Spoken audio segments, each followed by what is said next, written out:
What is going on, ladies and gentlemen? Jant Sports, aka Coach Jared, back in the building. Today, ladies and gentlemen, we're going to go over some topics today. We're going to be going over, is Alabama dominating the recruiting show? Are they back on the recruiting show dominating? We're going to talk about, paid in the portal. We're going to talk about favorite A-Day moments. And, of course, we're going to talk about appreciation posts for Mark Sears. We're going to talk about that real quick, guys. And then, of course, chat talk. Everything is going to stuff like that. But before we begin, let's hop straight into our sponsors for Bama Football on YouTube. Special thanks to our sponsor, Residence Inn, Ocean City, Maryland. Guests can book at residenceinnoc.com. Use the promo code LPR for special Bama football pricing up to 20% off. Also, go to therogueshop.com. Use the promo code BAMA. You get legal CBD. For me, personally, I like the topical oil. You know how intense my workouts are, right? So I like the topical oil. I like to rub that on my back, whatever, after those cinder blocks. So go to their website, cruise down, look through their website, and definitely check out rogueshop.com. And like I said, I like the topical. Again, the promo code is BAMA. Also, think about becoming a fan funder right here on Bama Football on YouTube. Become a part of the Undefeated as low as $2.99 a month. That's 10 cents a day. How do you do this? Make sure you're logged into your account. This is on a computer. You can also do this on your phone and look for the tab that says membership. Once you click membership, you can see different options. You can see an upgrade button right there to the right if you want to go through the different levels. We have fan funder videos from the staff right here at Bama Football on YouTube. Very easy to navigate. Let us know if you have questions inside the comment box when trying to upgrade or renew your fan funder membership right here on Bama Football on YouTube. And of course, if you want to rock that undefeated gear, check out our merch store located at the bottom of the videos. We appreciate Patriot Life, Cynthia, Antoine, Caitlin, and to everybody else that supports us right here on Bama Football on YouTube. All right, ladies and gentlemen, shout out to Kyle Henderson. And by the way, shout out to our sponsors so much. We gradually appreciate it. And shout out to all the Bama Fund members that, of course, are a part of the channel. But let me get some of you guys' comments, because I think we're starting to, like I said, we're a little early. Like I said, you know what I'm saying? Like, it wasn't that, about a couple of days ago, right? We started to jump through time, right? We jumped through an hour, so people still just trying to get adjusted. But yeah, shout out to my boy Joshua, Spoken Bud in the building. Who else we got? We got King Family. All you at least so far. Shout out to you guys so much for stopping the channel, showing some love, showing some appreciation. Of course, Kyle Henderson and Taylor, those guys are on vacation. Those guys are kind of doing their own thing. Coach Moog doing it, he's doing his thing as the producer right now.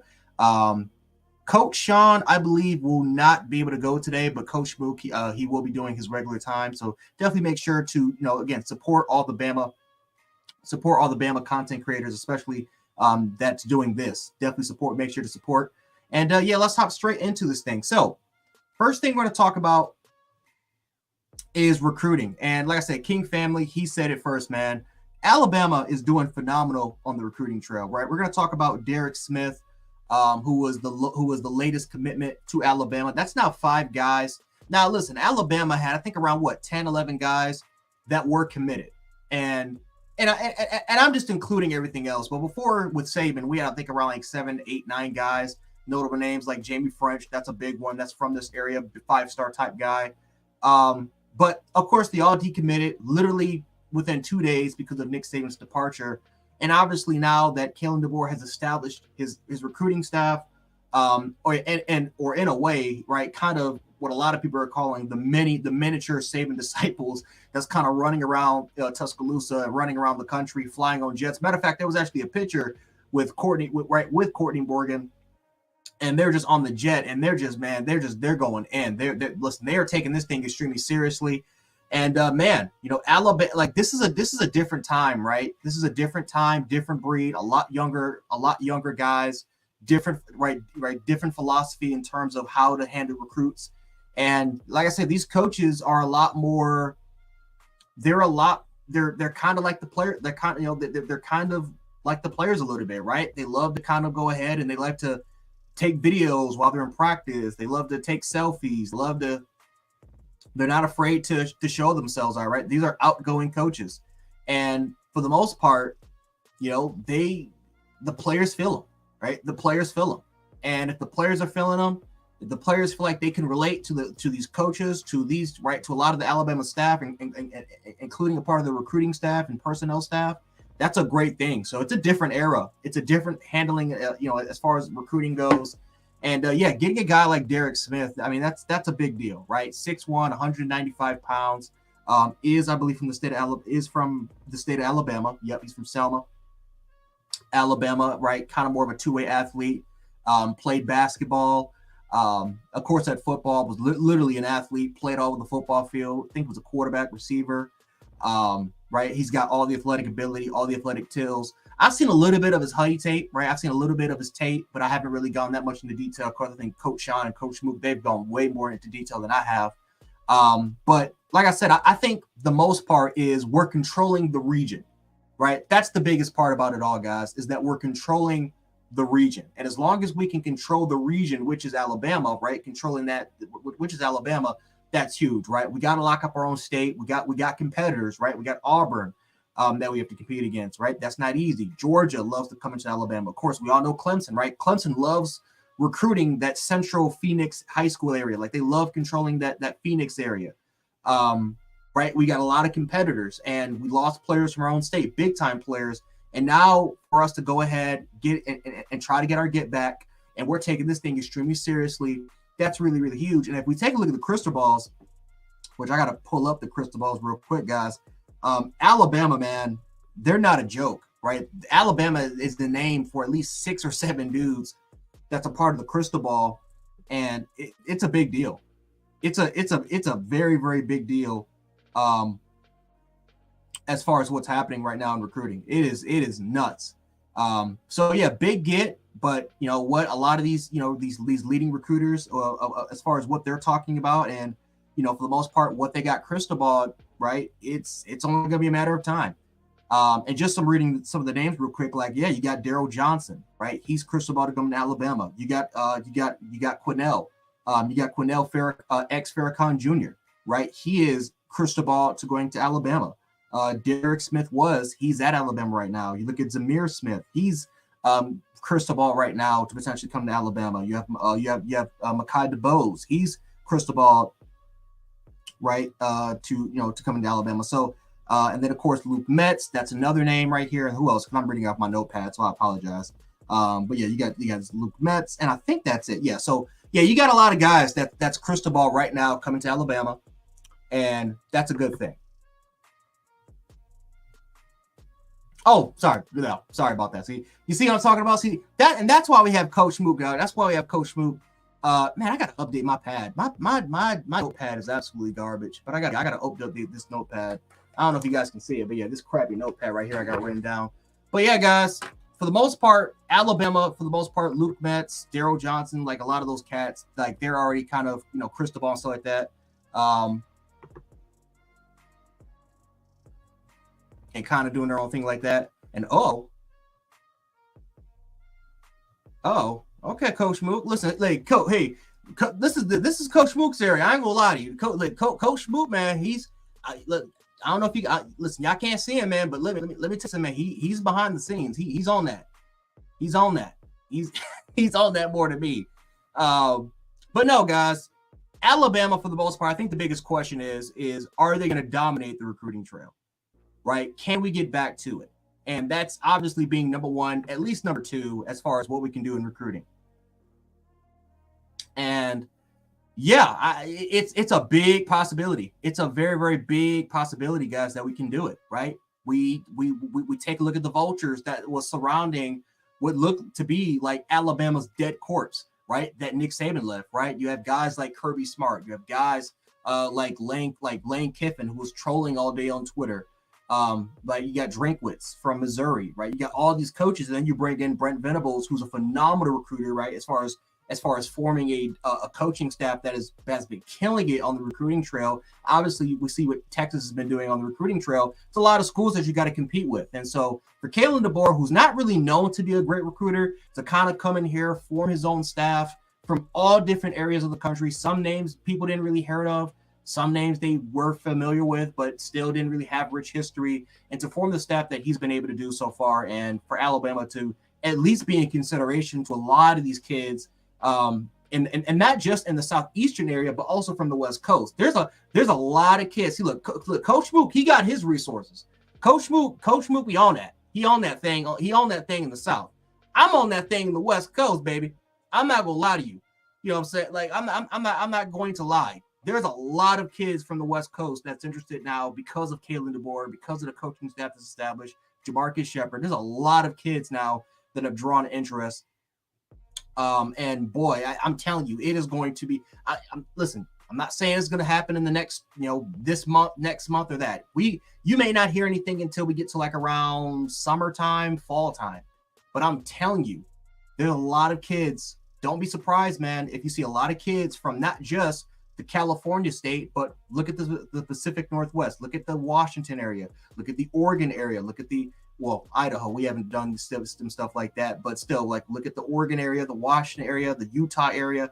There's a lot of kids that have drawn general interest, and as the scholarships continue to go on and on and on and on, boy, it's going to be crazy. It's going to be crazy. So yeah, shout out to Derek Smith for committing to the University of Alabama. I know a lot of you guys in chat are probably more familiar with him than I am. A lot of you guys have probably been on it, but boy, oh boy, oh boy. Hell of a signing, a hell of a commitment. See, it already feels like a signing already. I forgot. We got to wait until December for early signing period. But still, it's a win. It's a win, especially when you take a look at all the crystal balls. And yeah, can't wait for it. So let me read some of you guys' comments. And just real quick, try to catch up because I think we have more people right now here. Yeah, we about to get all those blue chippers. Yeah, Josh, yep. Where is Juju Lewis? Don't know yet. We about to get 25 stars. I don't know about the 25 stars, but I will say this though, man. We're gonna get a bunch. We're gonna get a bunch of 5 stars. And yeah, I mean, but I think Josh, what could make this a lot better, and I'm not saying that Kalen DeBoer is gonna have the most, he's gonna pass Nick Saban's record for most 5 stars. But what gives him at least that opportunity to at least get the amount of 5 stars that we think he can get is because he has a coaching staff that relates more with the kids now than I think that Nick Saban had. Because Nick Saban was tough. Like, Nick Saban was a father figure, right? He was more of a father figure. He had a coaching staff that, yes, they were relatable, but they were more relatable as kind of like those father figures, tough nut, those type figures, right? Guys that are going to get on you whenever you're going to make a mistake. And honestly, it's a great thing because parents, you have a 17, 18-year-old child that you're trying to pass over to college. And of course, let's be honest, it's Alabama, the University of Alabama. It is tempting, right? It is tempting. You go to a university, it's tempting. And right, as a coach, as a parent, you have to trust the coach. Like, how can I trust this coach to take care of my kid for the next 3 to 4 years, right? How can I make sure that my kid doesn't, cause trouble, that he's on top of his grades, right? He's on top of his education so he can get his degree, and that he's doing the things that he needs to be successful, potentially go on to the next level, whether that's going to the profession, whether that's playing in a professional league, or you want to go out and do another type of sort of profession. And Nick Saban was that type of guy that parents trusted because of the track record that he came in and just because of the overall coaching staff and the demeanor that set precedent. This coaching staff is a little bit more different. They're relatable, but it's not like Coach Saban's coaching staff in the past. This is much more of a relatable staff that gets along with these kids, that gets along more with a lot more of the parents. Like, they're more like big brother type figures, if that makes sense. Like, they're more, of course, they're influential in their own way, but they're more like big siblings, big brothers, big sisters, right? They're going to look out for them. But in today's era, like, you want younger guys. You don't want 50, 60-year-old type cats or late 40s guys. You want guys that are in their 30s. You want guys that are at least like in their early 40s. You want guys that are a lot more relatable to this generation. And the fact that Kalen DeBoer was able to kind of establish that staff, and you can take a look at it, the selfies. You look at Courtney Morgan not that long ago. He's freaking in a jet taking a selfie. Like, I mean, like, these, like, these cats are a lot more relatable now to this generation. Especially look at the music that these coaches are playing. Like they're playing NBA YoungBoy, they're playing Little Durk. Like I'm like, damn. I'm like, yeah. Like of course players would do that, but let's be honest. Can you imagine Nick Saban playing NBA YoungBoy in the locker room, or Nick Saban's playing NBA YoungBoy in his coaching in his office?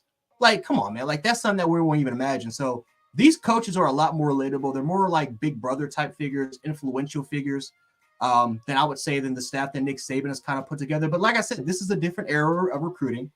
To be fair, like I said, kids, like I said, I've been around it. I've seen, I've talked to kids that have committed to like Syracuse and Buffalo, like at least like in the Northeastern and to like the Midwestern area. And that's where they want to go to. They want to go to places that are relatable. They want to go to places that make them feel like they're actually, that they haven't left at home, even though they're traveling thousands of miles to go to play for this university. And it's a different age, a different era. And the fact that we're starting to see or generate a lot more success, or in the future we're going to generate a lot more success. We got to give a lot of credit to DeBoer and the coaching staff and the overall personnel staff that it was established earlier on, and it's been great. It's been great. Ebony said, "I trust Katie." Yeah, and Katie we trust, and Katie we trust. Let's see. Larry in the building. Larry living like Larry Large in the building. Crimson Watch in the building, as I see it. I'm trying to think more. Like I said, we're starting to get it popping. We're starting to get it popping in the building. We're starting to get it popping. But like I said, guys, if we can try to boost up this algorithm a little bit, let's make sure to hit the like button, right? Let's make sure to hit the like button. Share this live, or share the channels. Make sure to subscribe.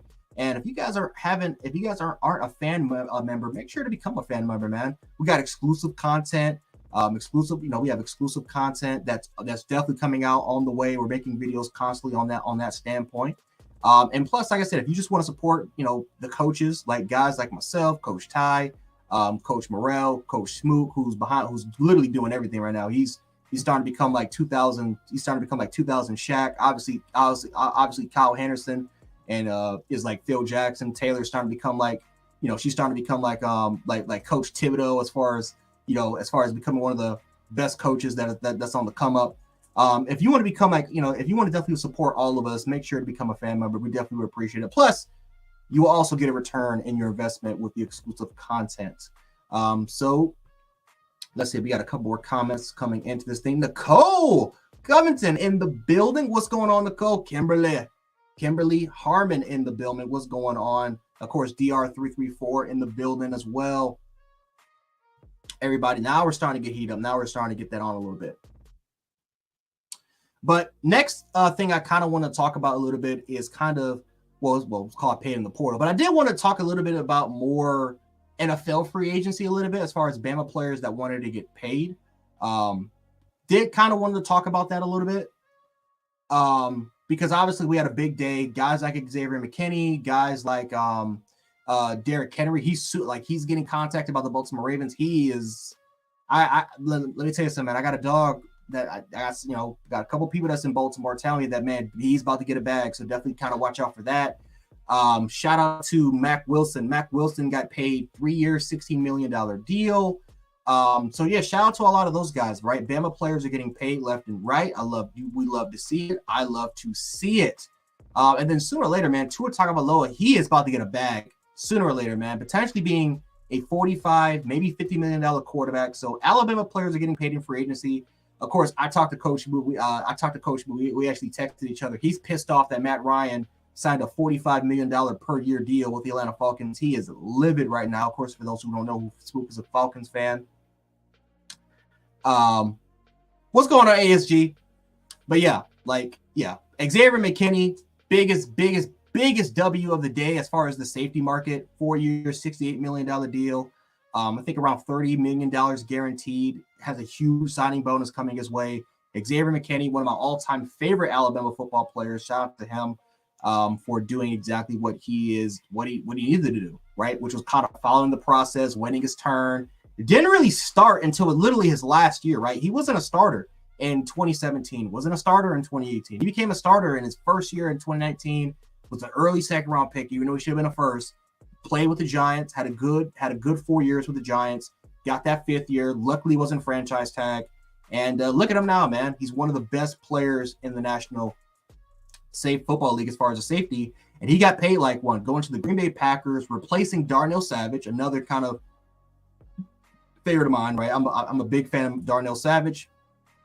But, yeah, I'm excited for him, and hopefully he can have a really, really good career. Mac Wilson's kind of been going through like a roughy start as far as, you know, what he was at Alabama during that 2018 season. He had a solid season, but he went from a first-round prospect, slipped all the way to a 5th-rounder, was with the Cleveland Browns, had a pretty solid career with the Browns, and had a quick stint with the Patriots, and now he has a 3-year, $16 million deal.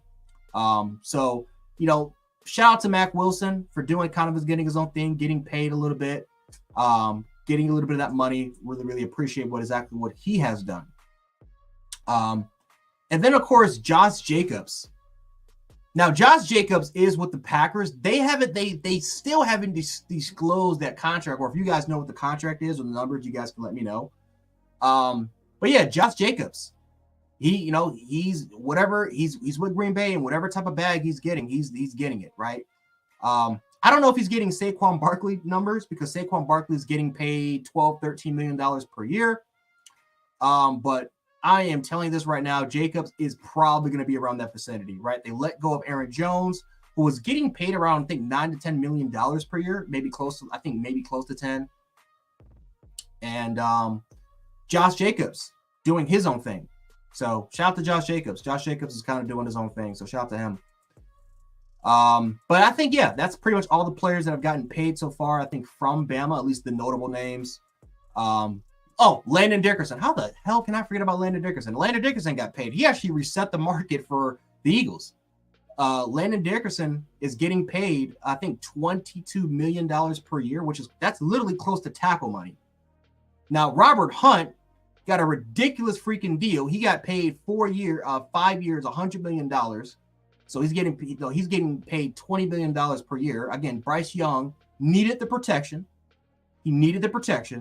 But come on, dude. Like, what are you doing? 5 years, $100 million for a guard. Wow. That is, I have never heard of a guard getting $100 million. I thought that was freaking Larry Allen. Like, I legit thought that was Larry Allen that was getting paid $100 freaking million. But yeah, Bryce Young needed the protection. He has one of the best up and coming. I'm not gonna say one of the best guards. One of the best up and coming guards in the league protecting him.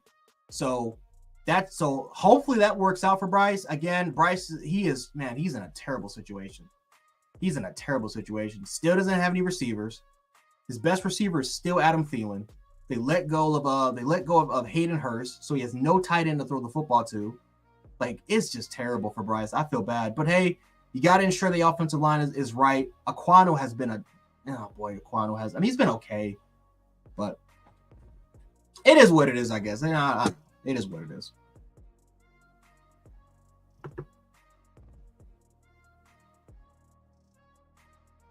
It is what it is, man. Oh, boy. But other than that, Landon Dickerson, $22 million, highest paid guard in NFL history. So shout out to Landon Dickerson. He's had a great career, of course, protecting Jalen Hurts, Devontae Smith. Great career so far. One of the best guards in the National Football League. Should have been a first-round pick, but of course, torn his ACL in the SEC Championship game. That screwed him. But still, shout out to Landon Dickerson, highest paid guard in the NFL. And now we got to watch out for Derrick Henry. Let's see what Derrick Henry gets. I think he's going to go to Baltimore.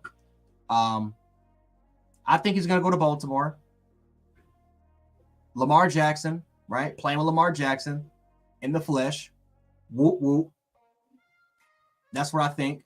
But if he goes ahead, plays with Lamar Jackson, I think he's going to get, let's say, I want to say like what, a 2-3 year deal? Probably like around $29-30 million. That's my guess. I think he'll probably get like around, he could get 10 million. Maybe worst case scenario, he gets like a 2-year, $20 million deal. Probably somewhere around that, because he is going to be 30. And running back simply just don't last that long. But that's the only kind of notable name that we got to watch out for as far as Bama players that are in free agency. And of course, we'll let you guys know, of course, throughout the week, throughout the day, and stuff like that, what's going to happen. Oh, Browns got Jerry Jeudy. Okay, they got Jerry Jeudy. I forgot. Yeah, they traded. Yeah, I forgot. They do have Jerry Jeudy. Okay, yep, Jerry Jeudy. Browns, they did get Jerry Jeudy. You're right about that. I forgot about Jerry Jeudy. Man, Jerry Jeudy, man. God, man, the Broncos, man. Good God. Now, listen. Now, a lot of it is because Jerry Jeudy got hurt, right? He simply hasn't been healthy. But my God, man. Oh, he has not had the greatest career. Oh, he has not had a great career, man. But he's paired up with Amari Cooper. So I don't know. Deshaun Watson has been a train wreck the last couple years. I don't know what the hell's going on with him. I don't know. Jerry Jeudy has been unlucky when it comes to quarterbacks. Has Judy's value become equivalent to a fifth? Yeah, I hate to say it, but it kind of has. I think Jerry Jeudy is kind of a low second tier receiver, right? I think at this point of his career, he's kind of more like a low tier second, like he's more of a low tier outside guy that's playing as a number 2 role. I think he has the potential to be a high 2. I don't think he's a number 1. I think he's a high 2. But I think the biggest issue with him is I think it's 2 reasons. Number 1, it's health. And then number 2, he just doesn't have a quarterback that can bring out his potential, right? He's a route runner, right? He's one of the best route runners in the league. Like his route separation, even from his entire career, his route separation is always ranked top 10 in the league. So it's no issue as far as the technical aspect, footwork, separating, especially when he's getting jammed. He has no issues. But sometimes it's about his acceleration. I think he honestly has gotten a little bit slower. There's been some questions about his hands and injuries, right? I mean, he's not the best jump ball guy. He's good after the catch, but I don't know. Like Jerry Jeudy, man, he's been plagued. He's just been plagued in the league. He has just been plagued, man. Let's see. I'm rolling with the Tide. Tide or die. 55 years and counting. Steve in the building. 55 years. Roll Tide. All right. But next thing I think we're going to talk about real quick, guys, is favorite A-Day moment. So A-Day's coming up. As a matter of fact, that's actually a good segue since we're kind of trying to reminisce, and we got, again, like I said, 55 years, that's insane. But still, favorite A-Day moments. Had a pretty good conversation. Matter of fact, I was talking with my mom about it, because she actually wants to go to A-Day. I'm in a bit of a conflict because my mom wants to go, but my dad wants to, right? Because we haven't, me and my dad, we haven't had the greatest kind of relationship in the world. But when we do spend time together, we mostly kind of spend it, I spend it with him, like most part. Sometimes, it's mostly like when he comes and visit. So he wants to take me back to Thailand, right? He wants to take me to Thailand. I've been to Thailand before. I've been to Phi Phi Islands. I've been to Pattaya. I've been to Phuket, all that type of crap. I've been there. I've been all over. He's never gone though. So he wants to kind of take me, but my mom wants to take me to A-Day. She wants to come back down here because she hasn't been down here in damn near a decade. She hasn't been down here in a while. So I'm in a bit of a freaking conflict. I'm in a conflict right now. I'm in a crisis. So we had a conversation as far as just reminiscing, like what was our favorite like moments from A-Day. I talked about the TJ Yeldon joint, the 68-yard screen pass to TJ Yeldon. I'm like, that was a great moment. She's a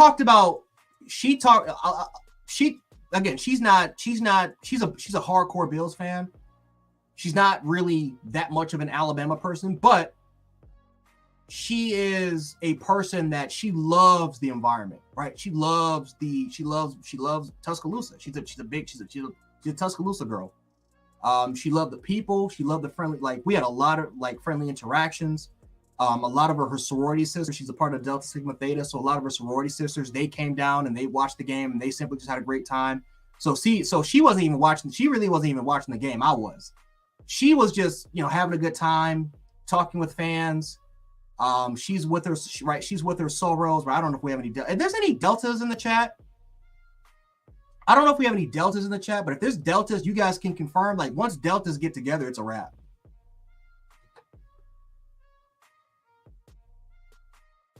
Yeah, so everybody said 8A with the mom. 8A with mom.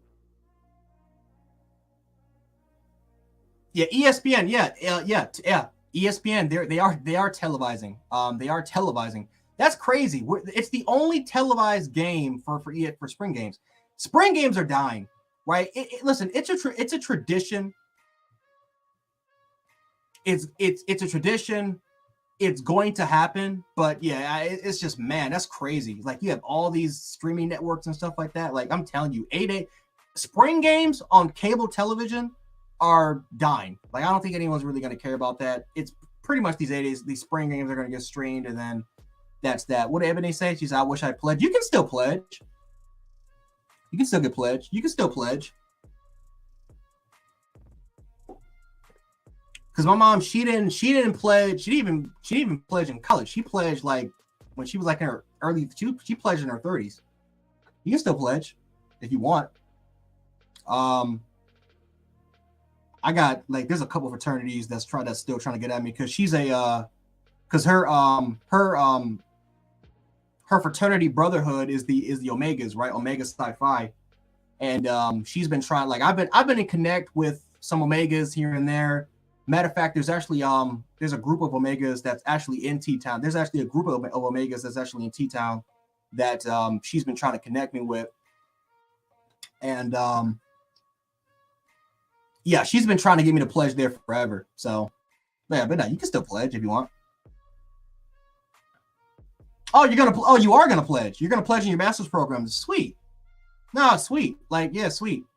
I don't know if I'm going to pledge, right? I don't know. I've never really drawn interest in all those type of things, but she does. She loved it. She absolutely loved it. She loved doing the dances. What's that sound? She like that. Oh, well, I'm not gonna do it because like my voice is gonna get messed up. But she loves doing that. She loves doing this. I mean, she's a.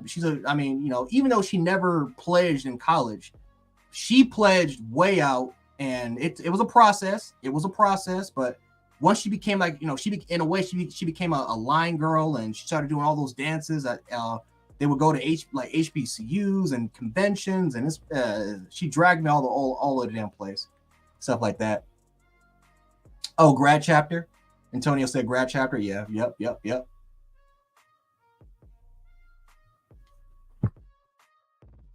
Steve said I grew up watching Bear Bryant. I used to hoop and holler watching. Man, that's crazy. That, you know, that is something that I really do appreciate. That's something that I think as people my age group, we got to start appreciating a lot more, man. Because a lot of you guys, you got stories beyond freaking stories. Like a lot of you guys saw Bear Bryant, Nick Saban.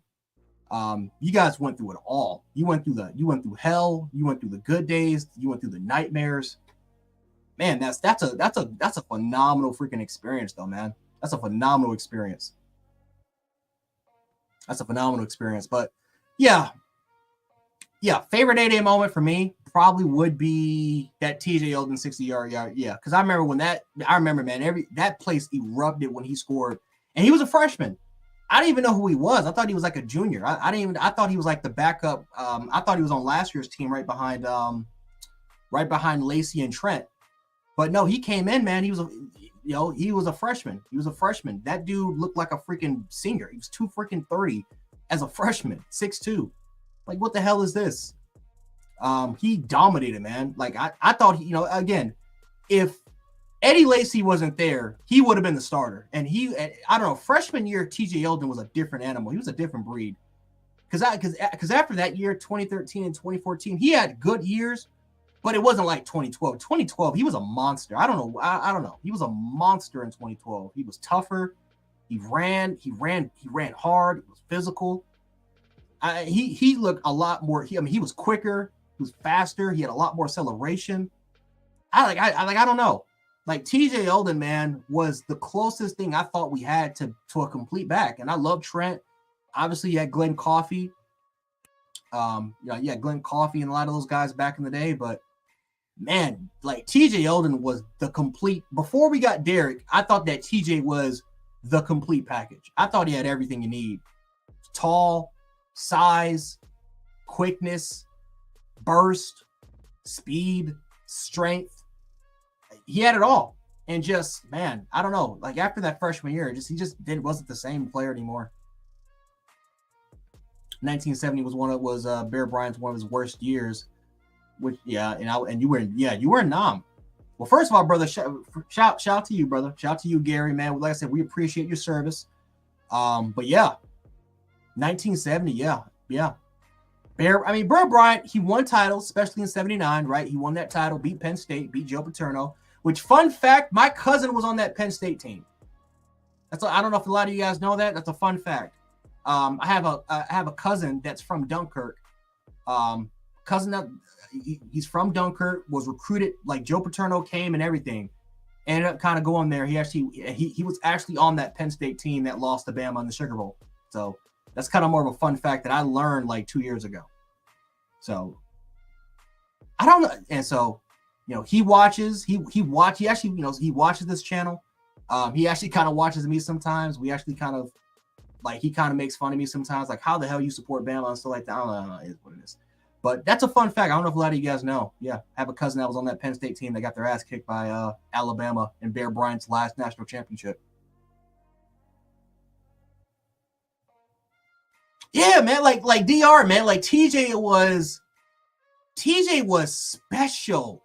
Like I legit thought he was the most complete back we had. Like even as an RB2, like I thought he was the most complete back I thought we ever. Well, again, I didn't watch Shaun Alexander, right? I watched him in the NFL, right? I still got the Madden 07 cover where Shaun Alexander, which by the way, Alabama, by the way, has you actually got a couple people that's on covers. That's kind of more of something that I like to carry around. But still, Shaun Alexander, I knew from him in Seattle. I watched him in Seattle early age, but I never watched him at Bama, right? I was 1 year old when he played. But for the most part, TJ Yeldon, even before Trent, even before all those guys, I thought this dude was the most complete. I thought he had it all. I thought he had it all, man. And it sucked. It sucked that his career in the NFL just wasn't that good. And even in college, I thought, again, we had good running backs. Like Derrick Henry was RB3 in 2013. In 2014, he became RB2. But I don't know. I just thought he was underwhelming. Because I legit thought this could be, he could get 2,000. He can get you 2,000 all-purpose yards. He does everything for you. And he can run routes. Right? He can run routes. I did not know any other Bama running back that could run routes like TJ Yeldon could. He was quick at 6'2", 230. In a way, he was really Le'Veon Bell before Le'Veon Bell. Before, Le'Veon Bell was Le'Veon Bell when he was at Michigan State. But people didn't really know of him. And the success that Le'Veon had with the Pittsburgh Steelers, that was what TJ Yeldon was capable of. He was that type of back. He was literally that exact type, only except that his feet were quicker. He was a lot more patient. His feet were quicker. Le'Veon was bigger by 10 pounds, but still 220, 225 is not that bad, man. And he was muscular. The dude had a lot of mass, upper body muscle mass. I don't know, man. That's kind of one of those dudes where I had to look back at a guy that I thought just didn't really fill out his potential. I thought it was TJ. Yeah, Kenyon Drake was special. Kenyon Drake was a really, really good football player. Also had a lot of injuries too. Kenyon Drake had a lot of injuries. 2012 I think he was the 4th string guy. I don't think he was. No, he was the third. He was the 3rd string guy. He was right behind him. So he was the 3rd string guy there. 2013 injuries. 2014 injuries. 2015 battling injuries here and there, but he was kind of RB3. But that he was kind of like that gadget guy, you can use in the receiving game, special teams, kick returner. He battled a lot of injuries. But Kenyon was he was 6 feet, 205, 210, that had that ability too. He was a lot quicker, he was faster, and he was a better receiving back than TJ.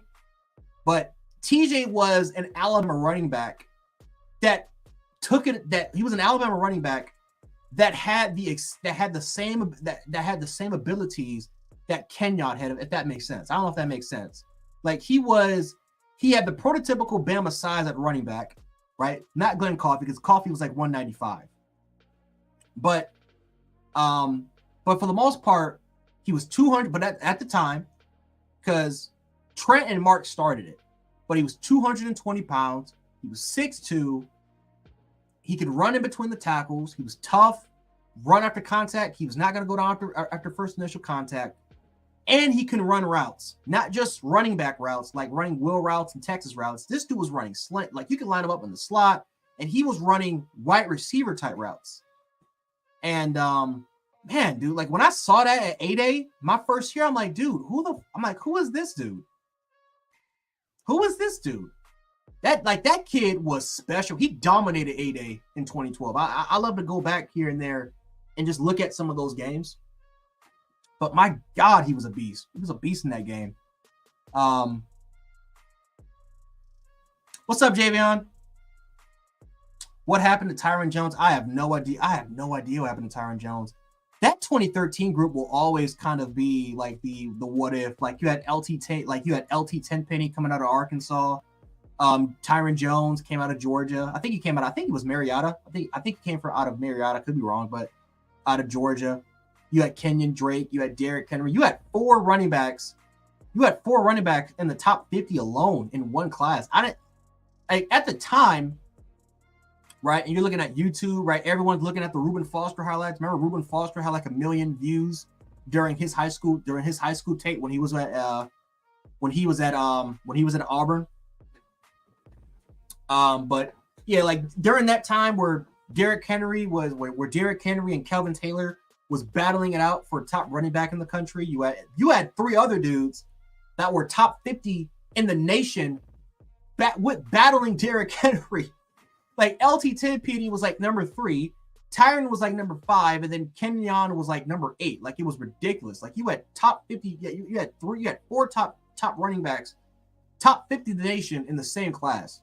Like how in the hell was that gonna work out, man? But I don't know what happened to Tyron Jones. I think he transferred. I know he transferred. I just don't know where he transferred to.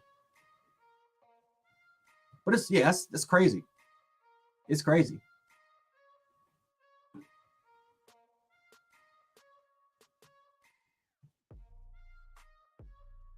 Musa was good in his day. Yeah, Musa. Yeah, I heard about that. Yep. Yeah. That's the one that passed away. Yep. That's the one.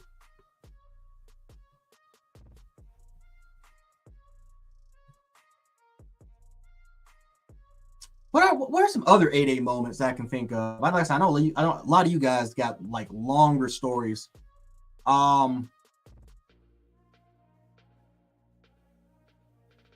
Tua Tagovailoa, of course, he came in, emerged. Jalen Hurts won the job in 2016. I remember that. He came in, literally won the job in 2016. Literally forced players to become backups. I'm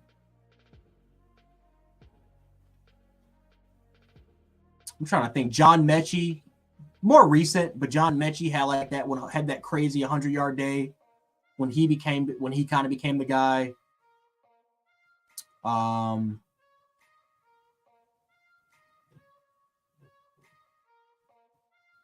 Miro called for like 400 yards. Yeah, Miro was going crazy. Yeah, he was going nuts during that 22 season. We're like, oh, well, wait a minute. Okay. I'm like, wait a minute, who was that? Because that's not Jalen Hurts, but that's a different breed. And Jalen Miro, he went nuts during the 8A. Yeah, you're right. That 22 season.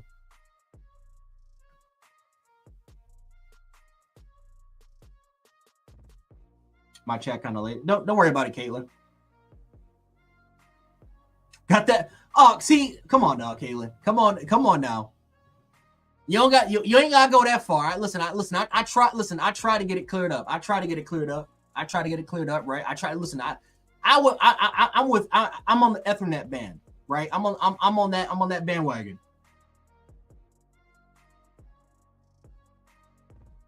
And get Fios. You don't need a Starlink. Get the Fios. The Fios is way better.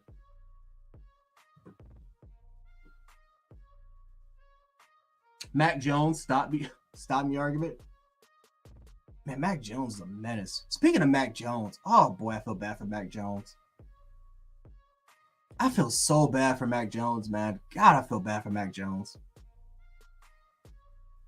I know Bama can beat Georgia in week 5. You know what, Chapman? This is going to sound crazy. Honestly, if we lose to Georgia in week 5, I'm not going to get mad. If we lose to Georgia in the SEC championship game, I'm not going to get mad because we're probably going to play that team 3 times. Like now, like we always had that conversation of, oh, what if you play Georgia 3 times? You beat them here in the regular season. Like I remember like that COVID season, everyone kind of talked about it. Like, hey, you beat Georgia here. Well, no, I can't really say that because if you would have beat Georgia twice, or no, because if Georgia would have beat Bama, let's say in the regular season, and then Bama would have beat Georgia, but Georgia would have had like that was like their only loss. They both would have went in, and they probably would have. Yeah, so there were scenarios where you could have played Georgia 3 times, but it's now more so than ever.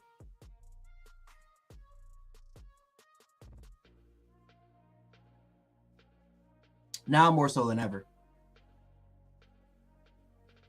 Okay, I got you, Caitlin. I got you. That's excuses, but I got you. I got you.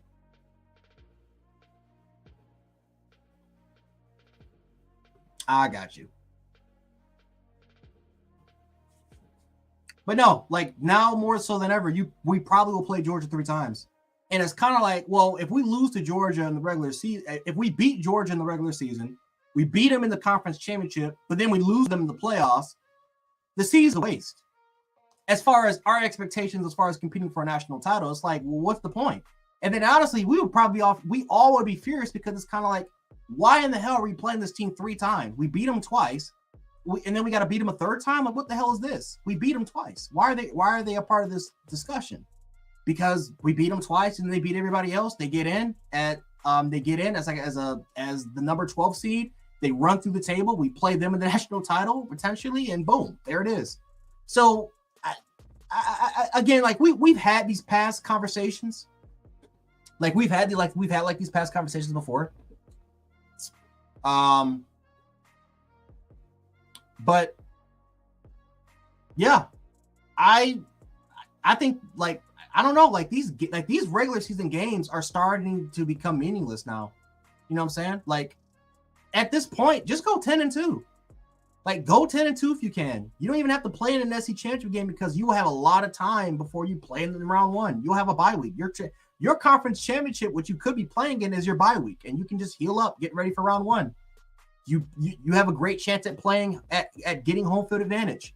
Getting home field advantage, first round of the playoffs, win there, and then you can just go ahead and do what you want and play on neutral field. Like I don't know, like we're gonna have a conversation about this. I'm telling you, I'm telling you guys, we're gonna have this conversation in the future. But I don't know, like these regular season games, especially the one against Georgia, I don't know, like I just don't think it's like my Bills going against the Chiefs. We beat them in the regular season, but who gives a crap? We can beat them twice in the regular season. We'll lose them in the freaking playoffs. So I don't know. Again, this is probably something that we'll bring up later, but Georgia gonna put their hand. Oh, let me get over here. Let me get. There we go. There we go. Let's see. Georgia gonna put their hand in the hornet's nest when they play Bama. Oh, I mean, yeah, definitely. I mean, it's gonna be a war. Definitely gonna be a war. Like I said, a lot of fans will care, but you know what I'm saying? Like it's like if this was last year, I'm like, oh yeah, we gotta beat their ass. But now it's just to a point where I'm like, I don't know. It's like, do we really care? Like if we lose that game, we're probably gonna like shrug it off and say, we'll play them in the conference championship game. And if we don't get it to the SEC conference championship game, we're 10-2. We get into the playoffs, we'll see them in national title. Like it's like what's kind of the point? Like you get me, Caitlin?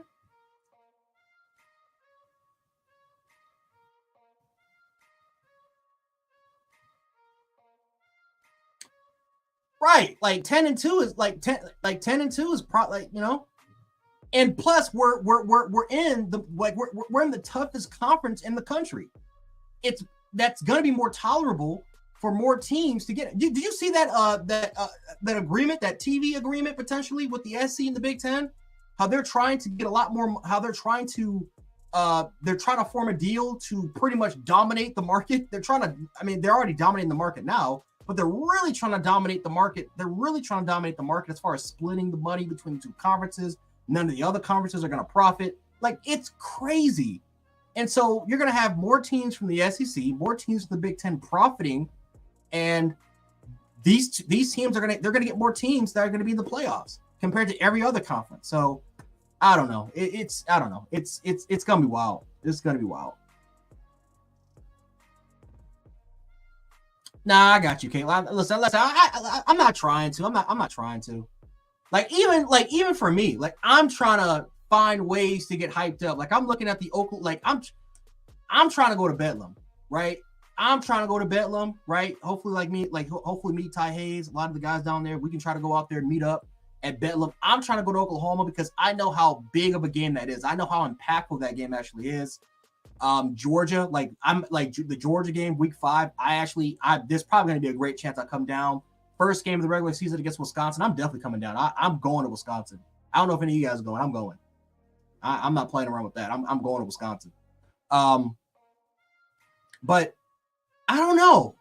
I'm trying to hype myself up, but like, the more you look at it, it's like, man, we may play this team 3 times. Like, we may play Texas. Like, we may beat Oklahoma's ass last week of the regular season, and then we probably may play that team again if we're in the playoffs. Like, how does that, like, what does that sound like? It sounds like the NFL in a way, a little bit.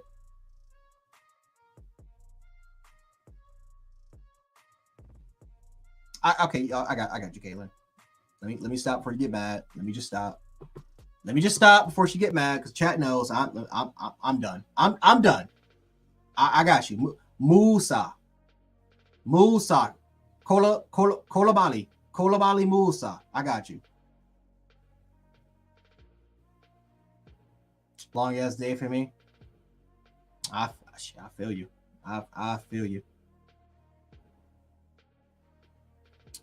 Let's see. Tricky. Yeah, it is tricky. It is tricky. That's for damn sure. But I think we'll just switch. But I think we'll switch gears. A little bit, because I ain't gonna lie. I ain't trying to bring out Caitlin's mood. I ain't trying to bring her down. But shout out to Mark Sears. I don't know if a lot of you guys know Mark Sears became a first team All SEC caliber player. Shout out to Mark Sears. One of the, of course, Alabama, one of the best efficient offenses in the country. Damn near top 10 in almost every offensive metric you potentially think of. Mark Sears leads the team in points per game, averaging close to 20 points per game. And Mark Sears is having a hell of a season. I'm going to miss Mark Sears. Probably since Colin Sexton, our most efficient guard, as far as scoring-wise. Like, probably our most efficient guard ever. Well, no, not ever. Since Colin Sexton. Hell of a guard, hell of a leader. A lot of people respect him in that locker room. Nate Oates loved that kid to death. They have a tight relationship. And I can't wait to see what he does, right? I can't wait to see what he does during March Madness. Hopefully it does not end freaking past a round 32 or Sweet 16. Hopefully we can go beyond that. Hopefully we can make it to the Elite Eight. Hopefully we can make it to a national championship, because last year everybody thought we could. Like, we were the favorites. Vegas had us as like a 20-1 favorite to winning a national championship, which broke records as far as their odds. Didn't happen. Everyone's bracket, everyone on Vegas, everyone's bets were busted because of Alabama losing in the Sweet 16 to San Diego State. But yeah, shout out to Mark Sears. Man. Hopefully, like I said, he can lead this Bama team. He's gonna have to lead. He's gonna have to be on point. But first team All SEC, should have been a first team All American, and yeah, one of the best guards in the country. That is going to be a favorite, man. He's going to be a favorite within a lot of people, and I'm going to be, well, I don't know if they're going to allow it, but if there is, I'm going to bet a lot on his scoring averages. As far as getting the plus minus. But for the most part, guys, Mark Sears, man. Mark Sears. I think, like I said, I think we all need to take a time, have an appreciation post for him, because, yeah, once he's gone, he's gone. you know. And I'm not gonna lie to you, but really, we had guys obviously like Ellis, like Keon Ellis was one of my favorite guards. Obviously, so far in the Nate Oates era, we've had some solid guard play. But like as far as having like efficient scoring scorers, like guys like triple threat type guys that can shoot outside the wing, guys that can drive to the basket at will, take the tough contested shots, handle physicality while trying to drive it low against bigger opposition. Like Mark Sears had no fear. The dude was an alpha male on this team, and right, pretty much since Colin Sexton, he has kind of been that guy. And shout out to him. 6'3", 6'3", or maybe I don't even think he's 6'3". I think he's 6 feet, 6'1". Seen that kid seen that kid in person when he was at Miami, Ohio, when he was at Miami, and no, he wasn't, and no, not that Miami, but kind of where he was at the MAC. Seen him kind of in person. Really, really good person, good player, and man, I really hope he doesn't. I don't hope it is, man. I hope, man. I just hope and pray. Oh, hope and pray, man, that Alabama figures it out, because God, they suck on defense. They're one of the worst defensive teams in the country, but man, that offense is a juggernaut. Oh, but we got everything out the way. Let's try to go to chat, see what you guys are on about. Let me be nosy. I love to see KD go the way. How incredible. Yeah, it would be, man. Like, it would be, Caitlin. Like, oh my gosh, it would be. It would definitely be. Especially with all the haters that was kind of like knocking KD down and knocking this coaching staff down and how we can't recruit. Which by the way, the haters are quiet. I remember when people were saying that KD can't recruit and that he can't get players. All of a sudden we're starting to. And you know what? This happened with Saban. Because like around January, February, March, Saban wasn't really great in that particular department. He wasn't great in that area. And then all of a sudden, people would think he's dead. People would, like a bunch of content creators or sports analysts would make like a bunch of videos saying, oh, Alabama can't do this. They're 57th in recruiting. They've lost their touch. Kirby Smart's taking over. And then all of a sudden the summer kicks in. Bama dominates. I'm like, dude, come on, man. Like, learn your lesson, man. Shut your mouth, know your role, and just let Nick Saban cook. And all of a sudden, you're starting to see KD do the same crap. Like, shut your mouth, slow your roll, and watch my head coach KD cook.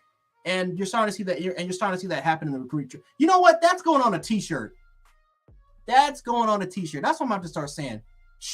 That's what I'm gonna have to start saying, man. Shut your mouth, know your role, and let KD cook. That's going on a shirt, man. Hold on. Where's my? Let me do this right now. Hold on. I'm making that. Hold on. Right now. Actually.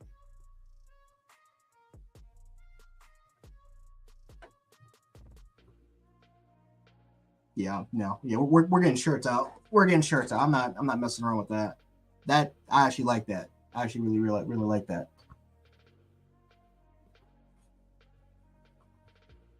I actually really like that. Deep South Bama style cooking. He said now the narrative is that he can only recruit in state and not out of state. Come on, man, that's full of crap. See, like come on, man. Like before it was he can't coach in state. He can't recruit in state. He's losing all the guys in state. He can't relate, can't coach the South. He can only recruit the Pacific Northwest and the West Coast, which by the way, they said he sucked at, which statistically he wasn't the best, right? He wasn't the best, even though I don't think that really hurts the board because he developed a bunch of 2- and 3-star kids and took them to a national championship, but that's no here or there. For all the freaking people that said, well, he can't coach. He's like Brian Hart, like he's like Harsline. I'm like, Harsline, I'm like, am I missing something? Did he ever take a team to a national title? Because I've seen my head coach take a bunch of 2- and 3-star players to a national championship. And and beat Texas, who beat us with Nick Saban, with the amount of talent we had. Well, but I don't know. Like the narrative keeps changing over and over, guys. Like it just keeps changing over and over. It's going to keep changing. And man, I can't wait till the season starts. I cannot wait until the season starts. I can't wait. Because I'm telling you, let's say we go 10-2. Right? We go ahead, let's say we go 10-2. What do you think the narrative is going to be? Oh, see, look at that. He went 10-2. That's a failure. See, I told you he's overrated. I told you, look, players, they're not, recruits are not going to go there anymore. They suck. They can't beat, they lost to whoever. But I'm like, we're 10-2. We made it to the playoffs. Oh, but you couldn't beat Georgia or you couldn't beat this. I'm like, but dude, it's his first year. Like, that's a successful first year. Like, coaches' first years. Look what Brian Hartline did when he came in and went to Auburn. He crapped the bed. Like, the narrative, it's going to change every single freaking time, man. It's going to change. It's going to continue to change until he ends up winning a national title. You know, like, haters are going to hate. Haters want to see Alabama down, right? We are the evil empire. We are the Sith. For any Star Wars fans, you guys know what I'm talking about. We're the Sith. We're always the ones that are getting hated on. We're always the ones that people want to get rid of. And I'm just putting it in the nice way. You guys know what I mean by that. Like, we're just the ones, like, we're the people on the block that's pulling up to your crib in a Mustang, pulling up to school in the Mustang, coming out with the freshest drip, and people just want to hate. Like, they just take a look at us and saying, who is this dude? Who does the guy think he is? And it is what it is, man. Like, you know, it is what it is. We going undefeated.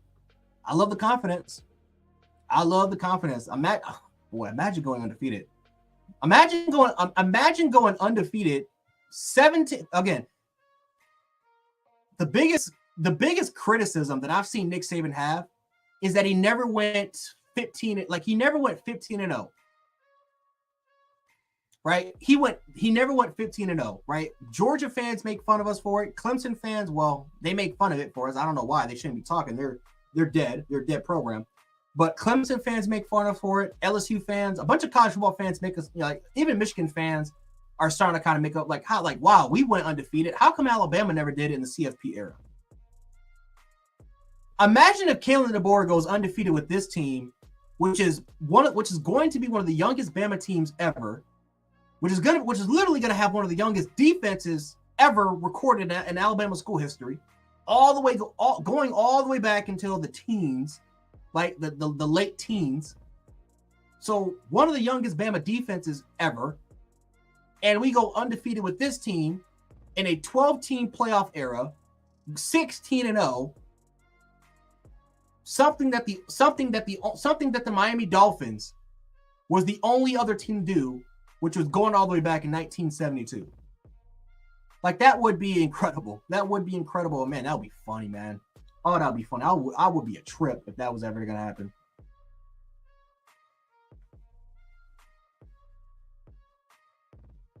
That would be a trip. I believe we score over 30 against Georgia. I don't think they'll score 24 against us. All right. Okay. It's possible. It's possible. Remember, 2020, I thought our defense was going to be horrible. I'm not going to lie to you. After that 2019 debacle of a defense, I thought 2020 we was going to be crap. And then Georgia scored 24 points. We scored 41. So we scored 41 points. They scored 24. I thought we were going to lose that game. Bama just did Bama had a slow start. It was like a very close first half. It was actually a shootout, actually. It was like 24-20. James Cook had an 80-yard touchdown. Like, Stetson Bennett looked like a god that game. Jermaine Burton did whatever the hell he wanted to do in that game. And then all of a sudden, second half, we just shut them down. They scored 0 points. No, I'm sorry. I'm going to take that back. They scored because we were. No, I don't think they scored a point in the second half. No, I think I'm right. I didn't think they scored a point in the second half. And we came back, we came back, shut them out, and then boom. So it's possible. Very, very possible. I'm not going to deny it.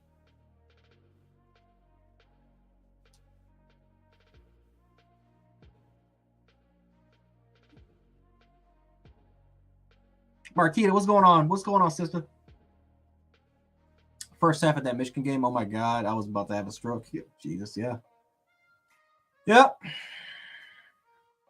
hopefully that doesn't happen again, man. Hopefully that doesn't happen again. I still haven't rewatched that game over. That matter of fact, I do that a lot. There's a lot of Bama games that I love to rewatch. I rewatch, pretty much when the season is about to begin, I rewatch like a bunch of Bama games. I never ever watched the losses. I still haven't watched that Alabama A&M game in 2012.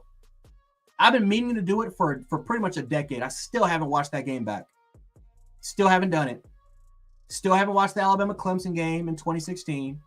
Still haven't watched the Alabama Clemson 2018 blowout loss. Like I don't rewatch losses, man. That Michigan game hurts. It stings. And I will not rewatch that game. I can guarantee you that.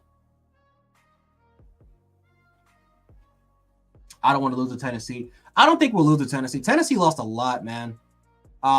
If there was any year for Tennessee to beat Bama, it was this year, or it was last season. If it was any year to get Bama, it was last season. They didn't do it. They didn't capitalize. They should have actually done it, but they didn't do it. They didn't capitalize. I don't see it this year. Like, they have a lot of reloading pieces. Yes, they got players from the portal, but they got a lot of reloading pieces. You bring in a young quarterback that has only started one game, and he looked okay. And Nico, I think Nico has a lot of talent, but I thought Nico he looked okay in his bowl game. And so you lose a lot of that receiving talent. You lose one of your best running backs. You don't have an experienced offensive line. Your defense, you lose two of your best edge rushers off to either the draft or to the portal. Right, one of them's at Louisville. So like you lost a lot of experience. Your secondary is cooked. Your linebackers are cooked. Your defensive line in the interior is going to be solid. I think their defensive line is going to be solid, but your edge rushers are cooked. Your offensive line is inexperienced. Your receiving game is inexperienced. You got talent, but it's inexperienced. Your rushing game, who's going to replace Jalen Wright? Who's going to replace him? And now you have a young Nico guy who just doesn't have that much experience. I think we're going to blow him out. I think we're going to go on the road. We're going to go on the road into crappy Orange Peel Knoxville. We're going to blow them out. Simple as that. Simple as that. Yeah, that 26. Yeah, dude, that illegal freaking pick play, man. Chris, that illegal pick still boggles my mind how they never called that crap back. That was a clear illegal pick. Defined the rule. Never called it. It is what it is. It is what it is. But you know what? We should have blew Clemson out that game. And I can't blame it on Jalen Hurts. I can't do it. I will not blame it on Jalen Hurts. But, man, we had a lot of opportunities to blow them out. Bo Scarborough tearing his ACL pretty much changed the flow of the game. If he never would have got hurt, it would have been a different conversation. But as soon as Clemson made the adjustments to pretty much just bring everybody up, play like a one. Sometimes they played like a one high. They simply just played either one high or they played zero, and we couldn't make the adjustments. We didn't really make the adjustments to the fourth quarter, and one of our biggest mistakes was that Jalen Hurts scored that touchdown. What should have happened was and I can't, again, I'm not going to deny him for scoring the touchdown, but we gave Clemson too much time. That defense was depleted. It was tired. We should have pretty much ran out the clock, and we should have just ran out the clock and get into field goal range and kick. I don't know. We just made so many mistakes that game. That should have been a blowout. It should have been a blowout, but I don't know. It is what it is. That's just one of those. That 2016 team should have been in the conversation for greatest team of all time. It certainly would have been probably the greatest defense ever, but we just let just too much crap happen, man. Too much crap happened.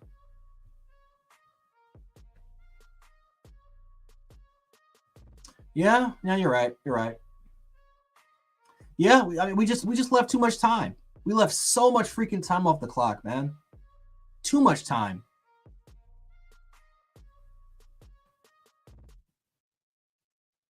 Like, oh boy. But yeah, it should have been a blowout. We were up 14-0. What's his name? Hunter Winfrey makes the game-saving touchdown tackle because of Ryan, that was a walk-in touchdown for Ryan Anderson. Hunter Renfrow comes out of nowhere, tackles him on his legs, and we couldn't score a touchdown. We only set up 3 points. If he would have scored that touchdown, it was 21-zip. It was a wrap. The game was over. Bama had all the momentum in the world, but no. I mean, we could not make the adjustments to the 1 and to the 0. We could not make the adjustments towards the formations. Couldn't do it. Just couldn't do it.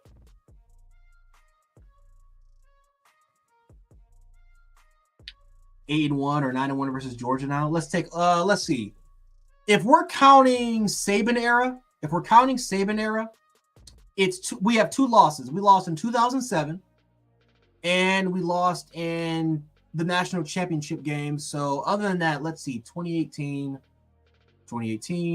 No, I'm sorry. Let's see, 2012, 15, 17, 20, 21. We're 5-1.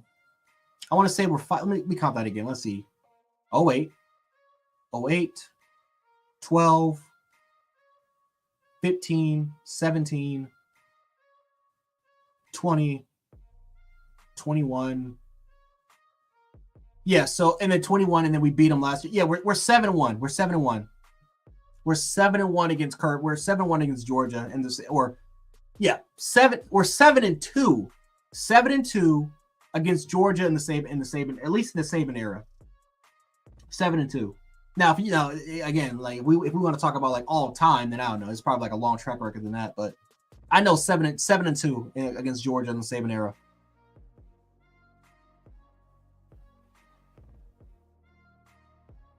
Oh man, I forgot about the Ohio State game. Yeah, that sucked. That sucked too, man. Yeah, the Ohio State game sucked. That game sucked. Oh my god! And I was so confident we were gonna blow them out. We were up 21-6. Reuben Foster had one of the deadliest hits against Ezekiel Elliott in that kickoff. Blake Sims was cooking. Derrick Henry was going. Oh boy, I can't. I know. Let me let that go, man. Because man, back-to-back Sugar Bowls. Derrick Henry had some of the best games of his career, and we didn't run him. We didn't run him. Like we just had a fascination with giving the ball to TJ Yeldon, despite Derrick Henry averaging 6 to 7 yards per carry. He's cooking, and we didn't give him the ball. That's why we lost. We didn't lose that. I mean, again, our defense sucked in those games, but guess what? Offensively, we stopped giving the ball to our best player on the field. Oh god, those Sugar Bowls, man, those back-to-back Sugar Bowls, man, will always piss me off because in both years it was the same crap. Defense stunk up the joint. Passing game was fine, but it struggled at times. And then Derrick Henry's cooking. And we stopped giving the ball to Derrick Henry because we had a fascination with getting TJ Yeldon involved in the game. Like, it just made no sense. But I don't know. Let me drop it. I'm counting the championships. I'm counting the SEC championship games too. I'm counting that. Google says he's 8. Oh, let me see. Unless is that Bama? Is that Bama era, or is that LSU, or is that LSU involved too? Let me see. Because we didn't beat him in 07. No, we lost. We lost to Matthew Stafford. We lost to him in 07. We beat them in 08. We beat them in 2012 because we didn't play them in 11, even though they got embarrassed by Boise State. That's one of the most embarrassing losses ever. But we beat them in 12, so that's 2. We beat them in 15, so that's 3. We beat them in 17, that's 4. We beat them in 20. We beat them in 20. We beat them in 21. Oh no, I think you're right. I think that is 8-2. I think that is it. Yeah, I think that is. Yeah, because we lost. Yeah, we lost in 07. We lost in 07, and then we lost in the national championship. So that's 2 losses. Yeah, you're right. We're 8-2. What the hell did I forget? I don't know. Whatever. Right. Yeah. If it's just like regular season conference play, then yeah, we would be set like 8-1. Yeah, we're 8-2. We're 8-2.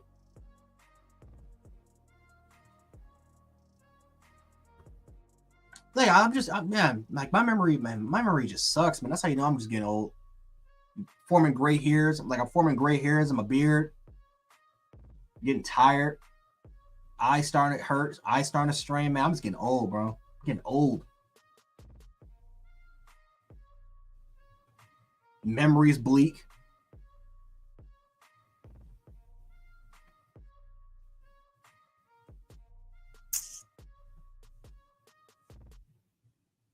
Okay, so it's Alabama Saban. Okay. I'm trying to think. What's up, Coach Moot? I was waiting for you to see if you go say. What's up, man? Nothing much, man. We just reminiscing. I see, man. Today has been a long day, bro. I know how. Yeah, I know how it's for you, man. You going through it. You're going through it, bro. I am tired, and I don't get tired. Dang, boy. Like, today has been a long day. Chat, y'all gonna have to do the stream tonight. Undefeated. What we talking about for my segment? No, we was talking. So now I don't know. We did Bama, Georgia. We did some Bama. We talked about Bama's overall record with Georgia. My memory sucks. That's my age. Oh, overall, under segment. We reminisced. Yeah, I thought it was like 7. We only lost to them twice. Yeah, we twice. Only lost to them twice. It's like 7 or 8 wins, but it's 8-2, okay. 8-2 with regular season and postseason. Because Saban only played them 4 times in the regular season. Yep.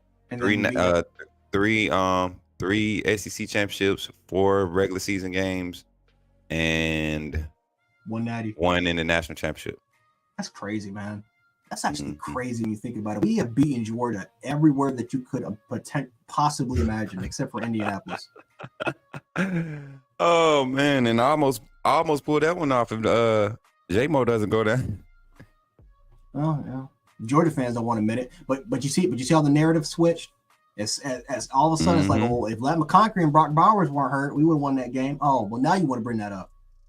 But when we say J-Mo got hurt in that game, we would have won the game. It's like, no, you excuses. Well, we're gonna say the same crap to you. Shut up with the excuses. You lost. Your final year when Nick Saban was tired, hurt, broken, unimagined, contemplating retirement for the entirety of the season. You still couldn't do it. You still couldn't do it.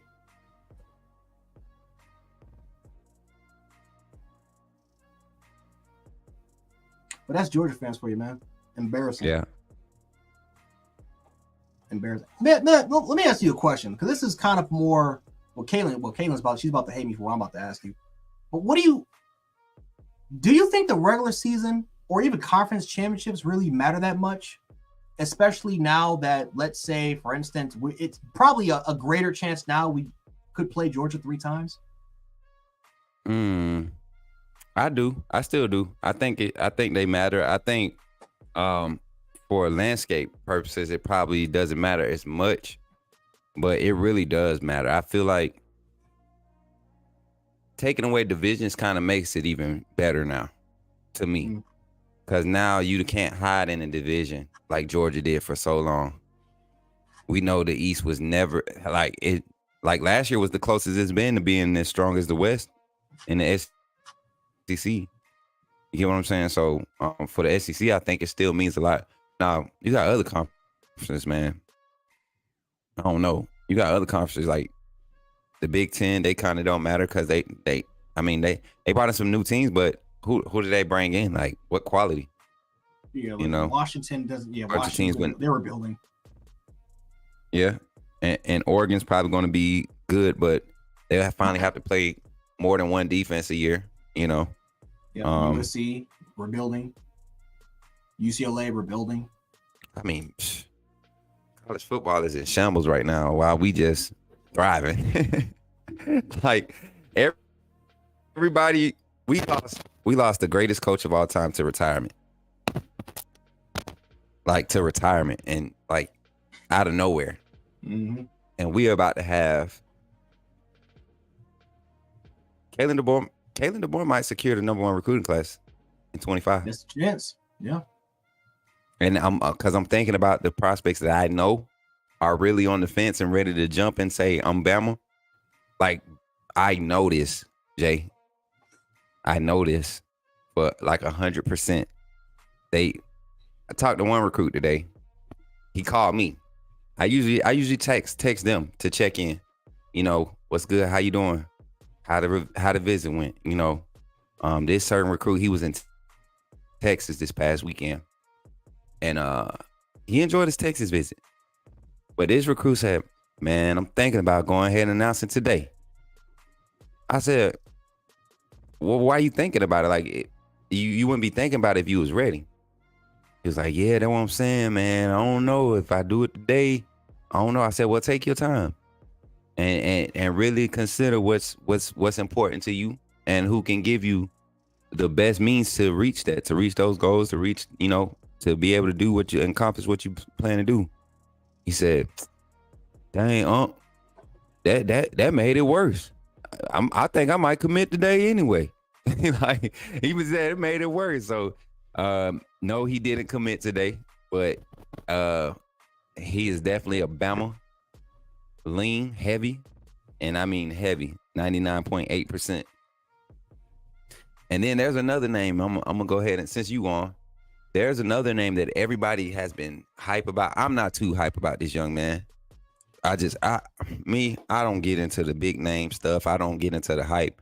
I really evaluate players, and he's not going to be a day one starter, but he is a talent. And if he comes and develops, he will be the next great QB at Bama. And that's Juju Lewis. We are in a serious consideration of this young man committing early. And I'm talking about like maybe May. We might get a commitment from him. That's what a lot of Bama fans want to hear. They love Juju Lewis. So. Even all right. I would go as far as to say we might have this young man in into April. We might have his verbal at the end of April. Now that's just going to be a verbal, y'all. There will be heavy hitters come in. I mean, and there's people that's guaranteeing him a starting, you know, as a true freshman. Because they have it. They have the space to do it. Us so much, he going to have to come and sit a year. Kalen DeBoer's not going to start him. He got to come in. He got to be better than Ty, Dylan, Mac. You know, a lot of people think Ty going to leave. Ty dad don't play that. The Simpsons do not play that. They don't play that, man. They really don't. And y'all know his dad is a coach. And but Ty's not. He's not contemplating leaving either, man. All that Auburn stuff. It was all rumors. He has family and stuff that lives, you know, and goes to that school, but he was never going to Auburn. So yeah, I thought that was Juju is good. Yeah. Juju is on the roster. I mean, on the brink.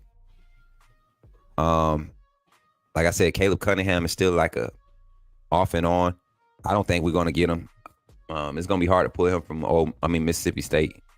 They have an opportunity for him. He can go out there and be a 3-year starter, you know, at Mississippi State right now. So, but getting Derek Smith today, was crazy. Derek Johnson. Wait, I'm tripping. I got names running together. Yeah, Derek Smith. I got names running together because I'm thinking about my boy Duke Johnson, man. I'm waiting for him to commit, man. I'm waiting for him. $15 super chat says, when do you guys think DeBoer announces the starting QB? Do you think competition goes into fall practice? Adam Lamparello with the $15 super chat. Jay, you can answer that. I think it will. Only because I think for the most part, he wants to take a look at what all his quarterbacks can bring. I think from a skill standpoint wise, what they can bring to the table.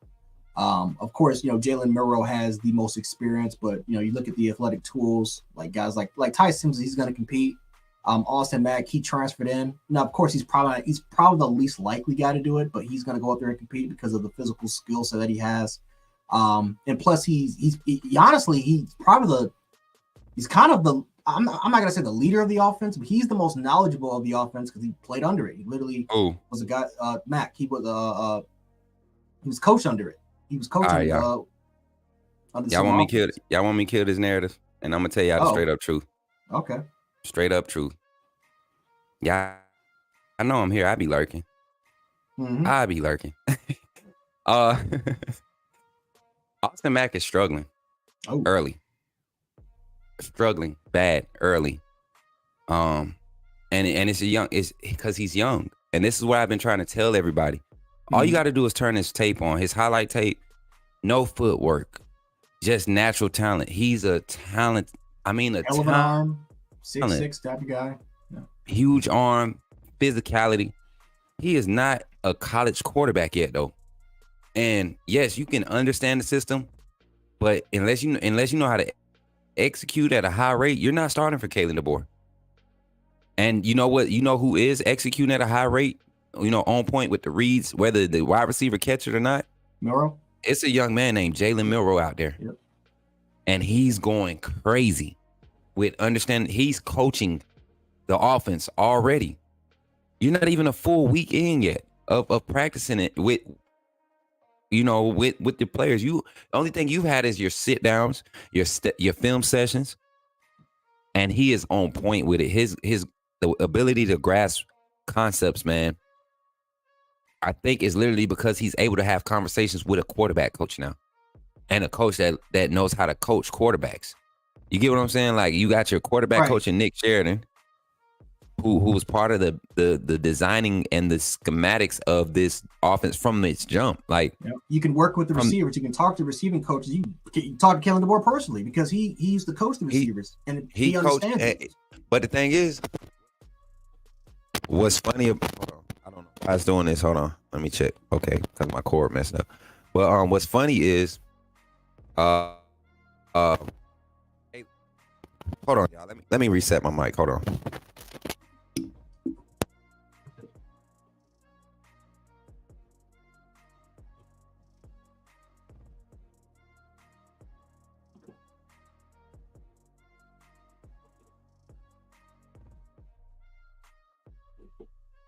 Check mic uno dos.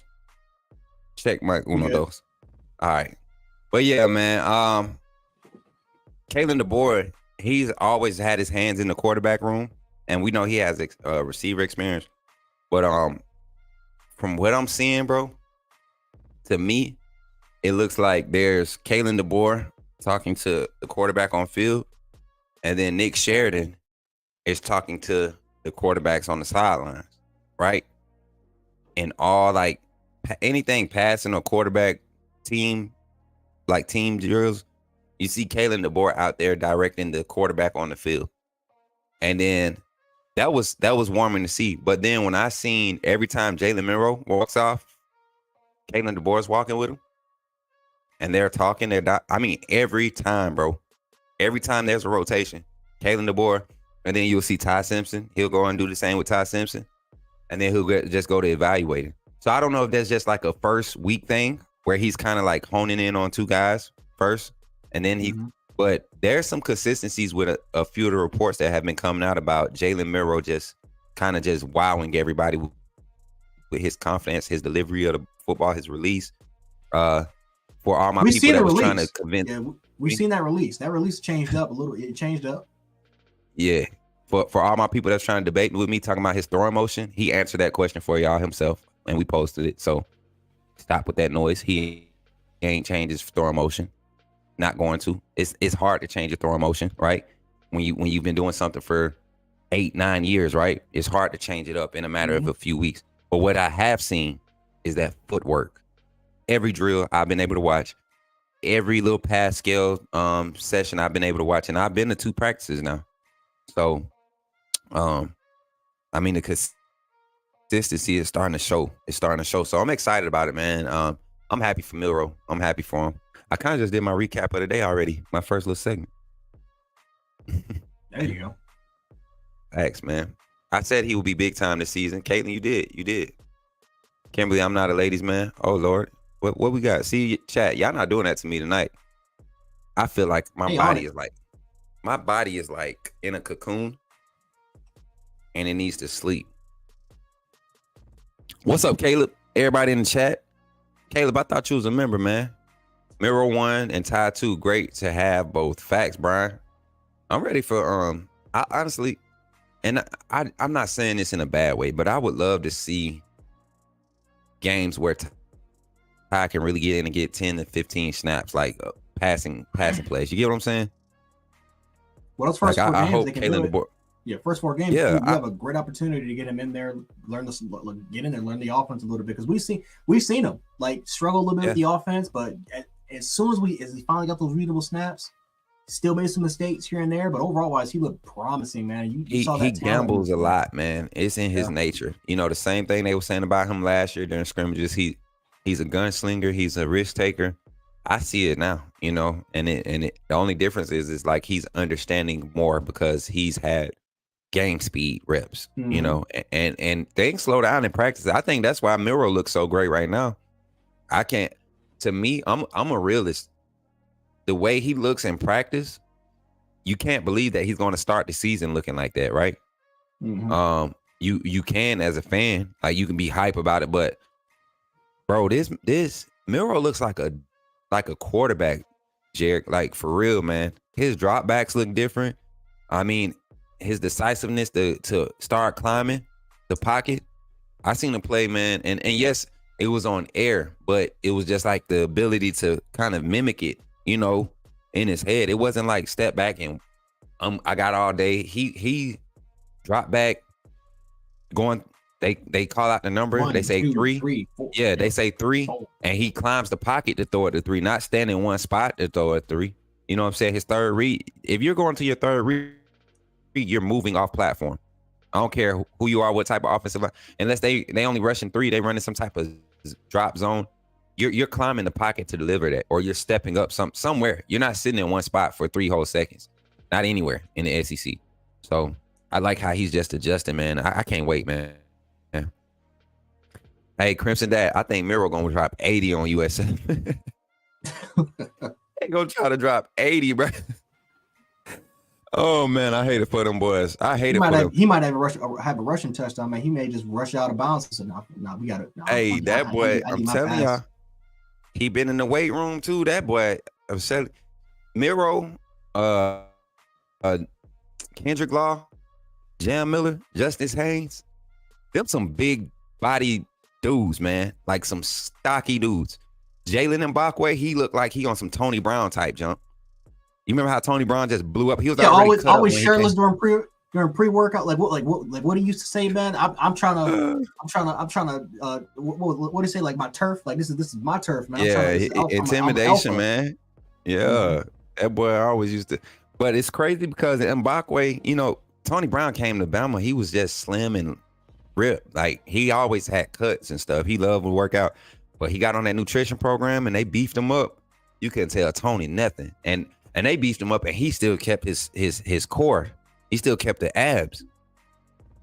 So all that young metabolism, that high metabolism, well, I give anything for it right now. Do we need tickets to get to the A-Day game? Adam, I thought you was a real fan. They ain't never charged for A-Day, as long as I've been alive. They've never charged it. But nah, you don't need tickets, brother. Smook girl, Smook your girl in the chat. Where at? Where my wife at? No. Where you at, Sean? Let me be nosy. Where my girl at? I got this little light skinned chick I'm hollering at. Been rocking with her for a little while. Little light skinned shawty. Where she at? I don't see her. Somebody said my girl in the chat. Who? She got a burner account? Nah, she ain't got no burner. The question never said that. Was just a simple question. Oh, what happened? No. Hey, Caitlin, you better stop looking at the young boys before you get got now. Before you get got, they gonna get you. They did a couple years. They ain't never charged for no 8A win. Bruce, win. What couple years? I want to know. I ain't never heard them charging for no 8A. Y'all know I'm tired. Don't get me talking. I'm trying to make it. I promised my old lady I'd take her. Ain't been a couple of years. Plus, I'm trying to get some tickets to some actual games this year. I don't know about the Wisconsin. Yeah, Jay tripping. I ain't going to Wisconsin. You ain't trying to come down with Wisconsin? You ain't trying to be a cheesehead? Bro, you know what them folks would do to me in Wisconsin? They'll kidnap me because I'm that much of a vibe. They would kidnap me. They would wonder, do they make them like you everywhere? No, they don't. It's only one of me, baby. There's only one, baby. Somebody got to. I heard they charging $5. Nah, Quasia, they ain't charging nothing. COVID year. They didn't even have an 8A COVID year. They didn't have 8A COVID year. What you talking about, Bruce? Bruce drunk. Bruce drunk. They didn't have it open to the public. You remember they didn't even have practice. They came in and had like 3 weeks of practice. Yo, we didn't even know who was on the roster for real because of COVID. Bruce drunk, y'all. He ain't one of these. Uproar. Just saying, I didn't ask for a smart response. I asked a simple question. If you didn't like the question, wait, hold up, time out. Who you talking to, Michael? Who you talking to? You talking to my sister? Who Slick talking?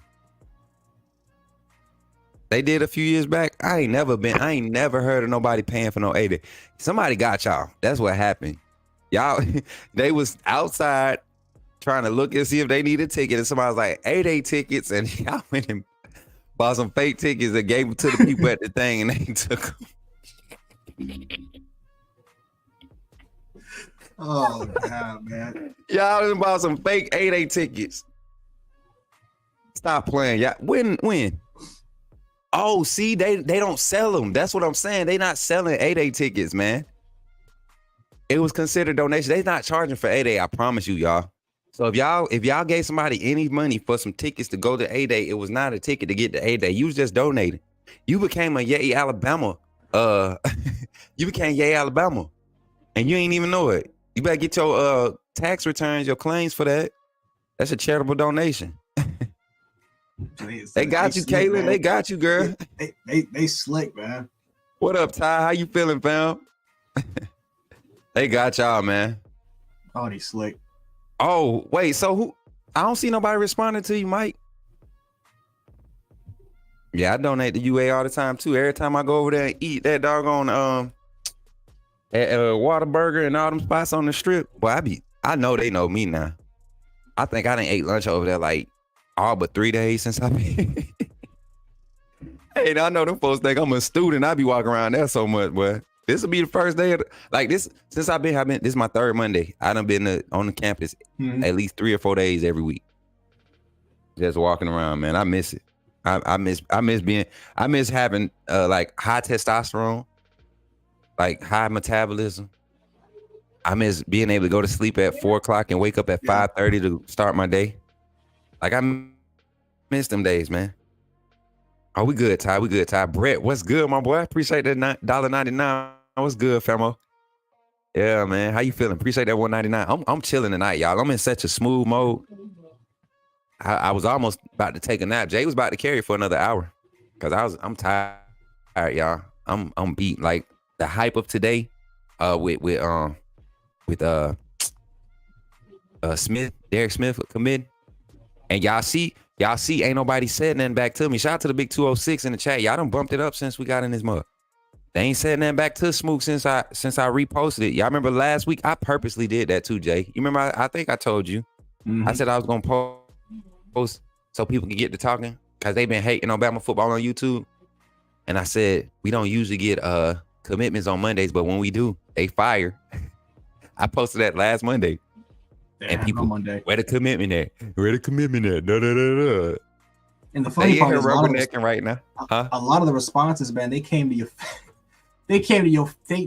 fake account. They replied to the fake account, and they were talking all that mess. I'm like, wait. I actually thought that was Smook though. I'm like, wait a minute, did he lose? How did he lose that many followers? What the hell happened? I went from 3.7K to, well, at the time when they created that fake profile, I was at 3.4. That was what, a few days ago. I think they created it. I'm at 3.7 right now. That was 2 days ago when they created that jump. Well, when they changed all that stuff up. That's how you know you make it, boy. When you have a bunch of people that's making fake profiles and they just going. That's crazy, man. Tweets. Yeah, that's nuts. What you talking about, Chris? I'll fire you up too. You and fake ticket buyer, Bruce. Bruce, they got you, bro. They got y'all, Bruce. 2021, I went in 21. I ain't paid nothing. I walked right in there. Maybe because I showed up 7 minutes late after it was kickoff. I don't know, but it was people still in line. I don't remember paying, y'all. My wife in here, she's been to 2 8-day games. We've never paid. I'm just saying. Y'all got, bro. It was only $5 though. Y'all ain't hurting. Y'all got it, big dog.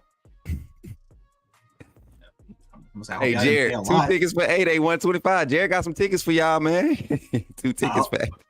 I hope y'all didn't pay. Hey, I got some tickets. Hey, look. I hope y'all didn't pay a lot, man. Hey, since y'all buying 8A tickets, hey, I got this 8A ticket. Look, I got this 8A ticket for y'all. Say, hey, hit my DM, bro. I got this. Look, it ain't even got the school colors on it. This the Du Bois era tickets for the 8.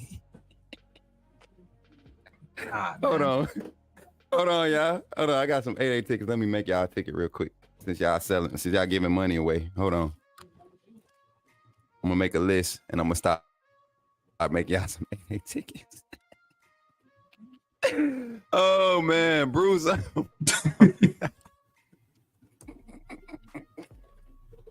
gonna make y'all some 8A tickets. Hold on. Go ahead, Jay. You can talk to the people. We're gonna share this last little 30 minutes. Because I really don't, man, listen, offense, defense, we're gonna talk about that all day tomorrow, right? I was gonna, because this was my setup for tomorrow, y'all.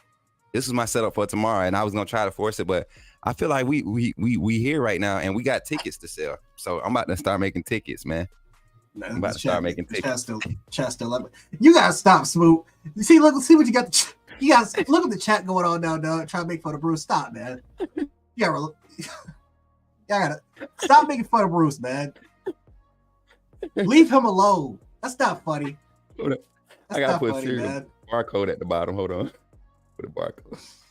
Oh God, man. Huh, Bruce? You can Venmo me. Cash out. You want the ticket, Bruce?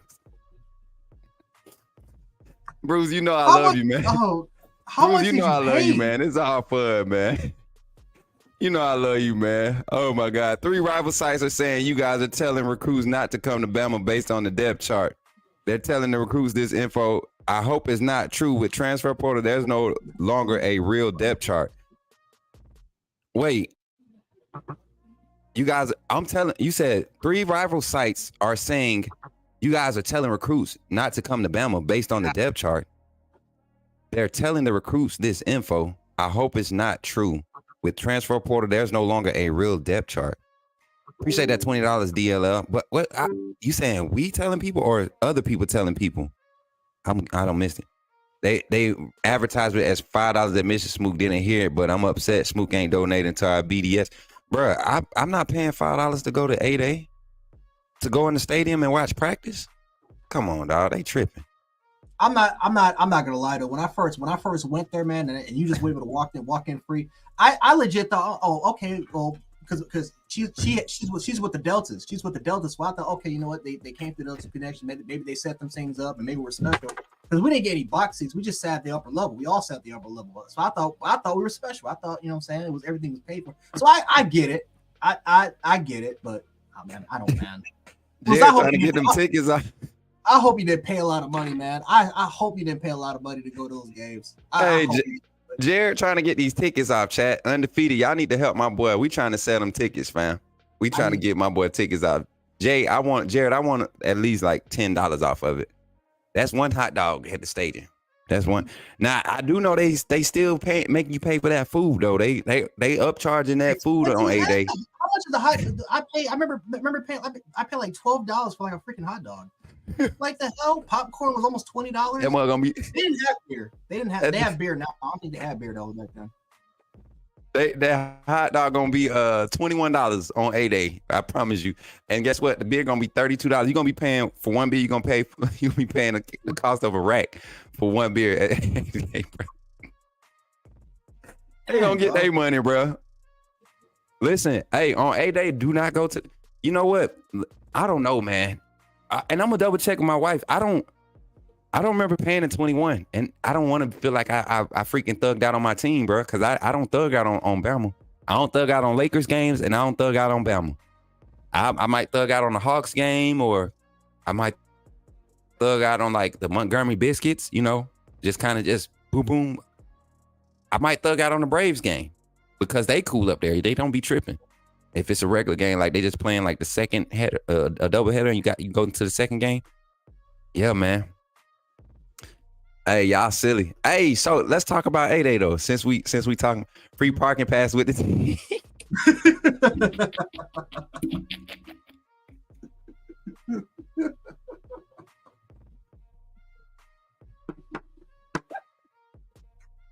But oh god, man.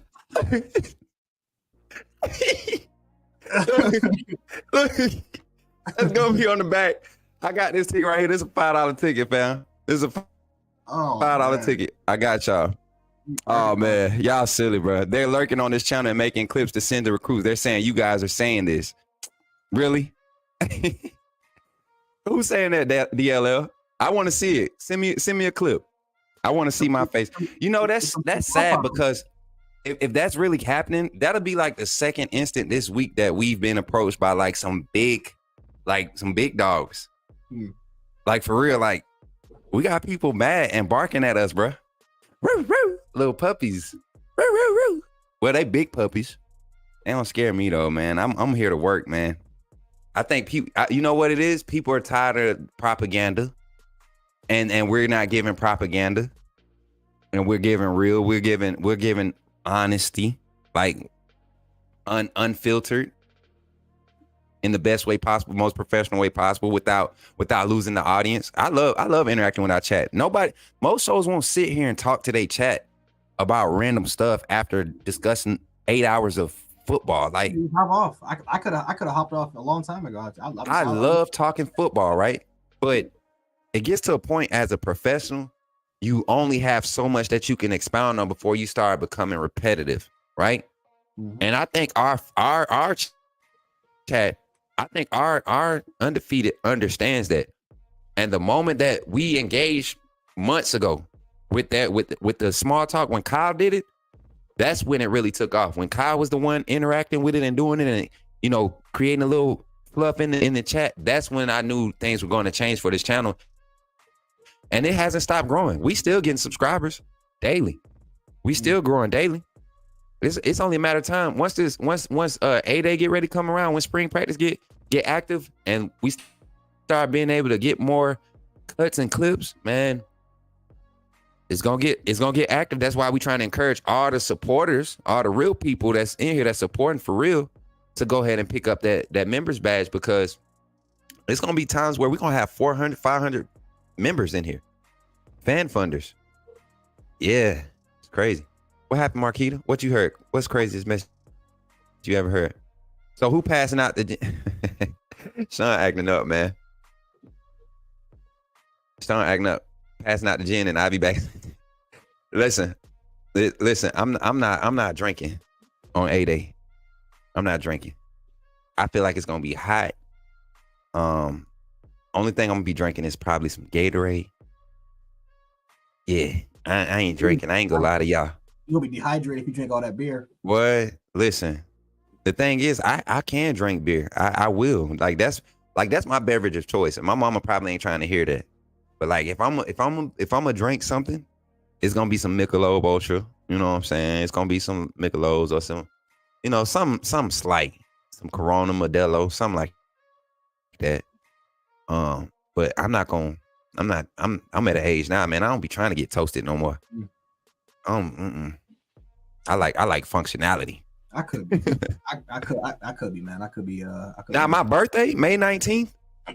We might take a pass because I'm gonna be somewhere safe, or chaperoned, or guided, and it might happen. So I don't know, but I don't be like, man, I'm going tonight. That used to be my thing. Tonight we're getting. Y'all remember that? I used to get that, John. Some Jack Daniels honey. That's my kryptonite. Don't put that in front of me, because I might go back on my vow. That stuff's so good to me. How old are you, Smoot, man? Yes, I done told you so many times, Chris. Chris, you've been in here for 7 months, and you still don't know how old I am? I'm 43, bro. I'm 43. My knee's 65. No, I'm just playing. I'm 33, man. I'll be 34 this year. My B-Day is coming up this week. When your birthday? Patriot Life, you gonna tune in so I could happy birthday. It ain't ready tonight. I have it ready next time for your birthday.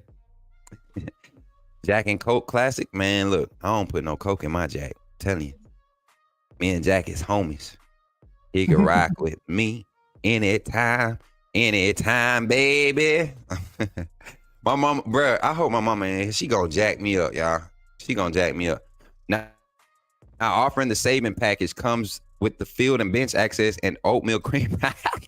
Oh, damn, man. Oh, Moon Rocker. Hold on. I'm gonna need a bigger piece of paper to write that ticket. That might be one of the ones. I'm gonna make that one Moon Rocker and get a lanyard.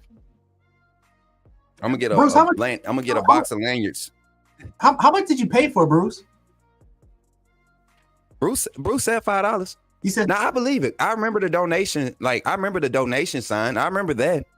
But I don't remember like getting, extra like access to nothing or anything. Like I don't remember it because me and my wife for real walked in, bro. We for real walked in. You 76, Joshua? You ain't no 76. oh, 5. You might be because you spelled out your whole name in your whole name is right here with no profile picture. That's like a dead giveaway of age. My mama did the same thing. My mama gonna jack me up if she on this. I'm on one, y'all. It's because I'm tired and I really love talking to y'all. Well, me and my wife went so 10. Oh, see, and Bruce, I'm just joking, bro, with you, bro. I know about the donations. I've never paid to go to A-Day. And I've been to 5 A-Days in my life. You know what I'm saying? So I've never paid ever. And 2021 was the last one I went to. And me and my wife didn't stay because of the weather. It was just too hot for us. That was so if you went in 21, you was hot too. You was sunburnt. Everybody, black, white, green, everybody was sunburnt that day. Nah, you ain't get scammed, bro. I promise you. You know what? One thing about Alabama, you won't find too many what they call them ticket people. Is it poachers? Ticket poachers? Oh, the people with the sign up that's asking yeah. for the free yeah. Yeah, you won't find too many of them no more because everything became digital. There was a shit ton of them when I went. When like first year, people were just trying to sell tickets. That's why when we first went in, it was free. I'm like, oh, okay, they got the setup. This is already for real. Because I'm like, yeah, you had people outside scalpers. Yep. Outside the gate, just hey, like we got $50. I'm selling you tickets, and people were actually buying the tickets. And I think it might have been first time goers, but people actually were buying those tickets. And park, and of course you got parking passes and stuff or people were at the parking joint. You had local people that's trying to parking spots and stuff like that going. But like that's every location. That's every location. They're trying to do that. March 17th. I'm gonna make sure we mark that. That's this Saturday, right? Is that Saturday or Sunday? Well, today's the 10th, right? Today at 11. Dang, it is the 11th. I got court on the 28th, y'all. Hey, Undefeated. If y'all really love your boy, pray for me and my family. I got court on the 28th. Hopefully, we get some good news in regards to my situation with my sons. Y'all know, y'all heard little bits and pieces of it, but this would be a perfect. Like God has been doing a lot for me in my life, but yeah, if He could restore that, I might cry. Y'all might have to miss me for a week because I'm gonna take my boys. We going somewhere. We gonna get in that car. We might drive to California. We might go do something. But the thing is, my boys, they so Bama, bro. They just want to be up here in Tuscaloosa. Like they don't understand how close to T-Town they are. They in Montgomery, Alabama. They don't understand how close they are. So I'm being here is like more than just me, y'all. So that's why I work so hard. That's why I stay in the loop like I do. That's why I come back. That's why I clap back like I do. Like I'm bringing the energy regardless. People are going to fear Bama football on YouTube before the season starts, and I'm glad. I'm glad to be a part of that. Kyle is a dog, man, and he got a team full of dogs. He got a team full of dogs, and see y'all don't get to see Jarek act up. Like he be slight, but Jarek could go in on some folks, man. He know how to make you feel little about yourself, right? He don't have to put his hands on you. He know how to make you feel little about yourself, and he's very articulate in his delivery. So it's a team it's a bad team to mess with, and we don't even want to go that way. We just want to have fun and pushing and chasing our passion, which is just talking to y'all about football. But people keep coming for us for no reason. People keep trying to bully us. because we the That's how you little know. guys. That's how you know, man. You're starting to become successful, man. When you start to become successful, you become successful. You're gonna have people that's gonna hate. You have people that's gonna make fake Yeah, man. accounts and And it's sad because it doesn't have to be that way. My thought process is we are fans of the same team. Mhm. My thought process is we all cover the same team. And if I reach out to you to try to keep you from doing something that's gonna have you on the wrong side of the fence, and you take it as me taking a shot at you, that's not good. What are you threatened by? You know? But that's just the nature of the business, man. That's just the nature of the business. And I'm enjoying my process. I don't know about you, Jay. I'm enjoying my process. Oh, it's been Ups, fun. down. I I'm know, enjoying it. yeah, the season starts. It's gonna be a wrap. We're gonna take it to the next level when the season starts. Oh yeah. Oh my God. They really gonna look. Y'all see my lips? They gonna be mad, boy. Them puppies just dream on. Road Warrior, what's good, family? We just talking, y'all. We just talking. We just talking, y'all. They said clap for everyone. Nah, we ain't doing that, Caitlin. Cause I said clap back. Son, what you got eyes in here for? Sean be ready to be petty, y'all. Son, how you done changed up your profile to the Montgomery Biscuits? Well, you the gump through and through, boy. That hey, if y'all ever want to go to some AAA games in the state of Alabama, find you a home game for the Montgomery Biscuits. They be doing all the dance segments and all that stuff. That's gonna be fun, bro. And they got good food. They actually have good burgers at their concession stand. Good burgers, home of the good burgers. Montgomery Biscuits. Let's get it, man. They really are. They really are, Marquita. Smoke on OMG, the undefeated get right. Yo, man, Shiny Legend for the quick change. Boy, that boy be on it, man. Every show I think he done had one. Cause the other day he had ASU messing with Coach Sean, making sure I highlight his comments so Coach Sean can see that Alabama State Hornets logo. Oh man, y'all funny, boy. I'm trying to think. Hey, Sean, I'm trying to go ahead. No, I was thinking. I'm like, is there a game on the 4th The 4th of when? September? I don't know. Let's pull it up. I'm on the lyric. That's my birthday. If there's a game, I will come down. If there's a game on, I'm trying to come down to 2 games. Georgia game. That's a must. I'm about to come to Georgia.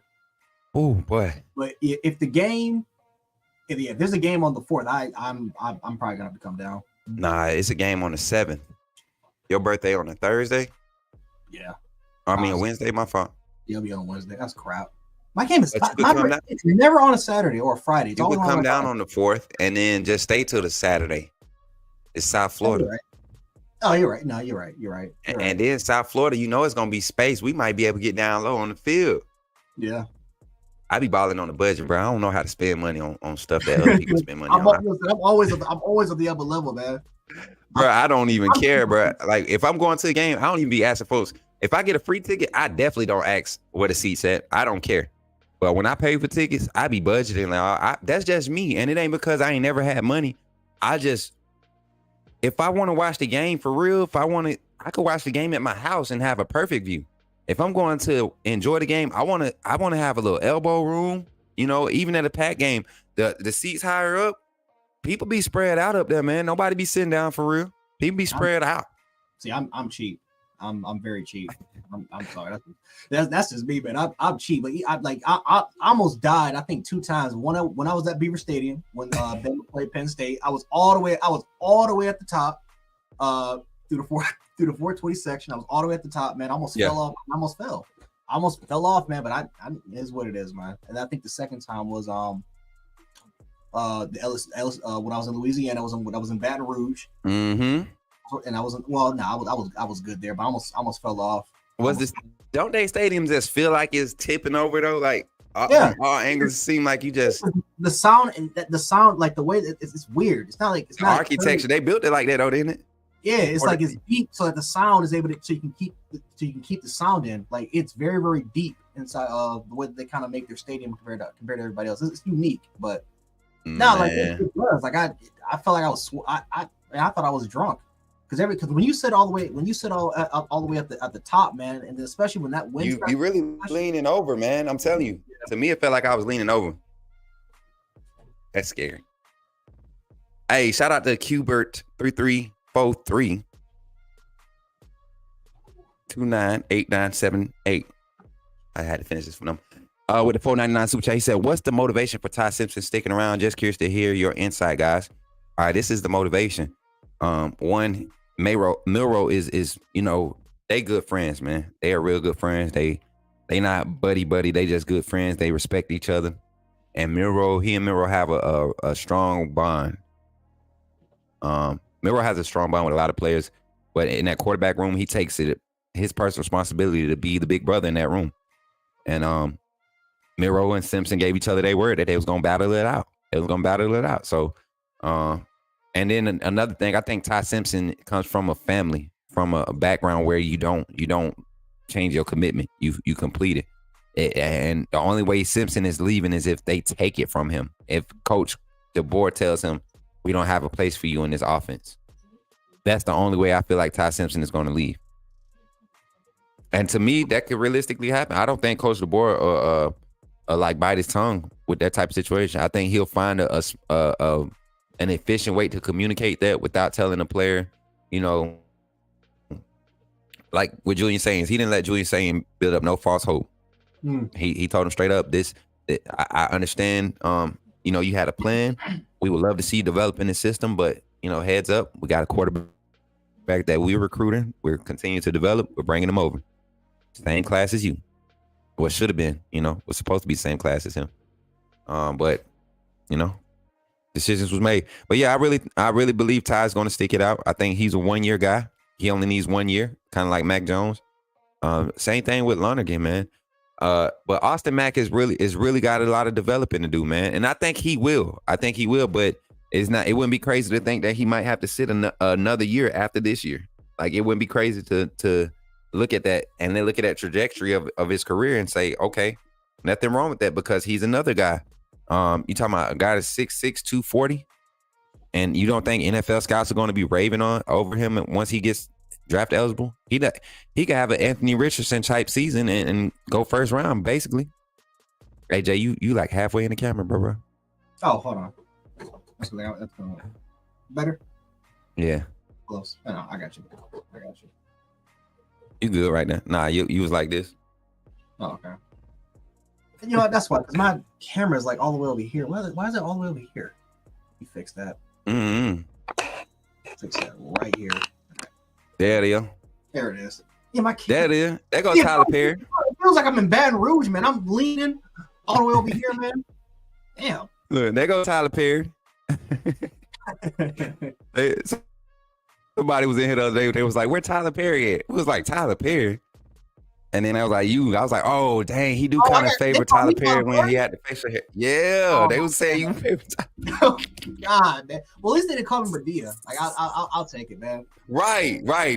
Now I would have had to get on their neck for that, Jay. I would have had to get on their neck for that one. Shout out to the 194 in here chilling. We not talking football right now. Y'all chilling. It's the best show on YouTube, man. The best coverage. Because you can come during the day when stuff is happening and get the live coverage and get the news and get the understanding, get the talks. But once the sun go down, when the sun goes down. Who watched that show? What show is that? First person in chat that answer that, get a surprise. When the sun goes down. It's one of them new shows. I know one of my African American females gonna know, because it is one of the most watched shows by that sector of women. Okay, come on now, tell me. When the sun goes down, I'm a city. I don't know the words. Oh, Whopper. How do we go from 42 points per game to 24 points per game with the same O-line from last year?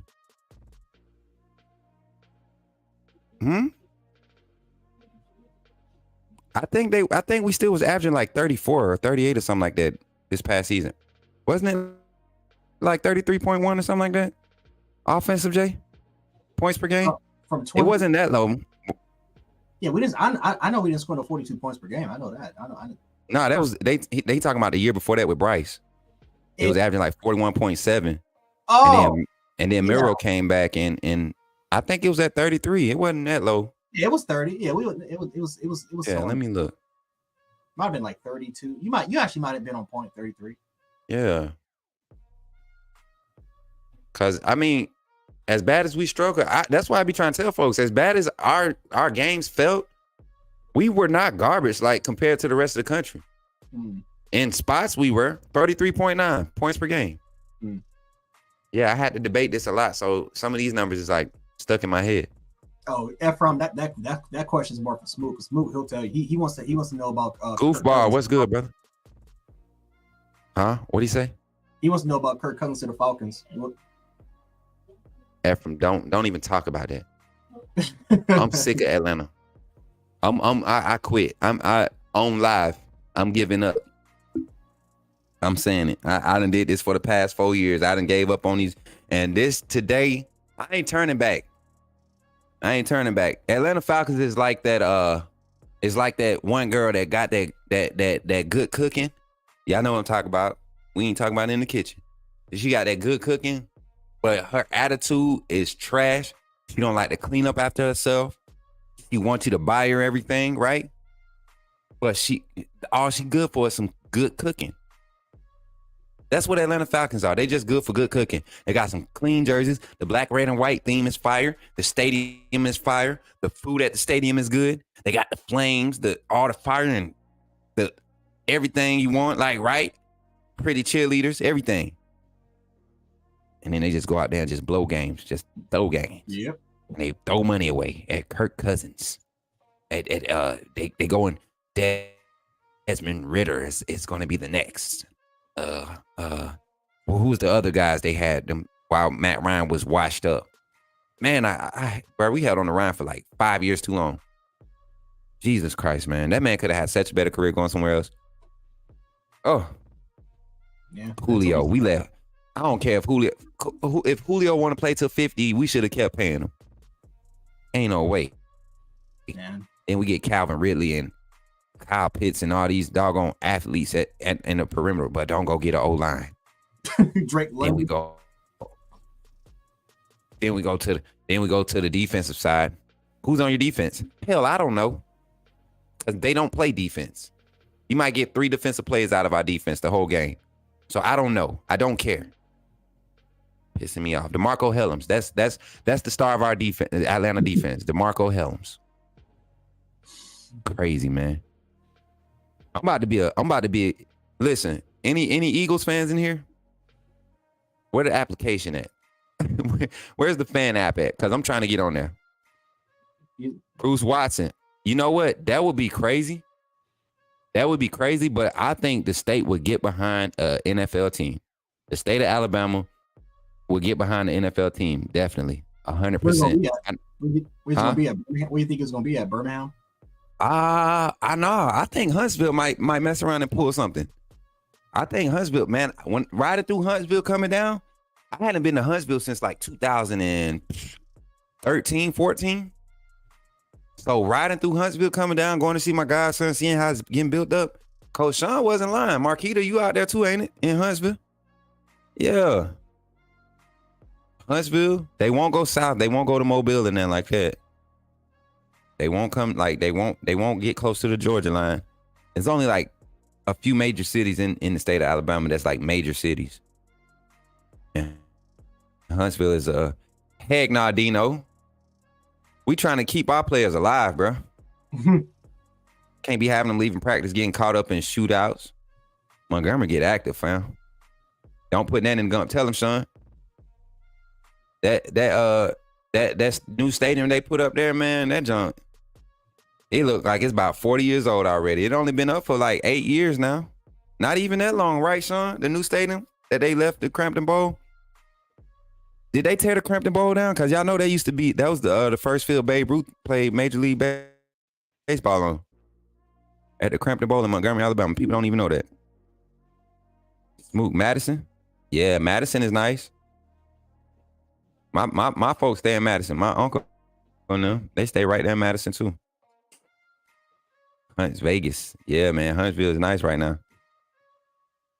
Exactly, man. Cause you know, Sean, you know if they put it out there, they can't put it like downtown. They're gonna have to put that mug off of Pike Road, right outside Montgomery. They're gonna have to put it on Pike Road. And they gotta be next to the highway. And none of the players gonna live in Montgomery. They gonna They're gonna move out to like off of Pike Road. You know, they're gonna move out to they might push out the doggone Tallahassee. They might push out the Tallahassee. That's how far they gonna be away. They gonna take the way back road down Wells Fair on the east side. They might stay on the east off of Atlanta Highway. Oh God. See, me and Sean, my folks from Montgomery, and I used to live there too. So we get to talk Montgomery. I can start saying some of everything. It's still up. It'd be renovated. Oh, okay, big homie. They renovated it already, or they still doing it? Where? The Crampton Bowl. Hey, Jared, you not lying, cause Dothan just so country. Ain't nobody coming out of free agency to Dothan. Ain't nobody going to Dothan to the Peanut Festival. Dothan got a nice mall though.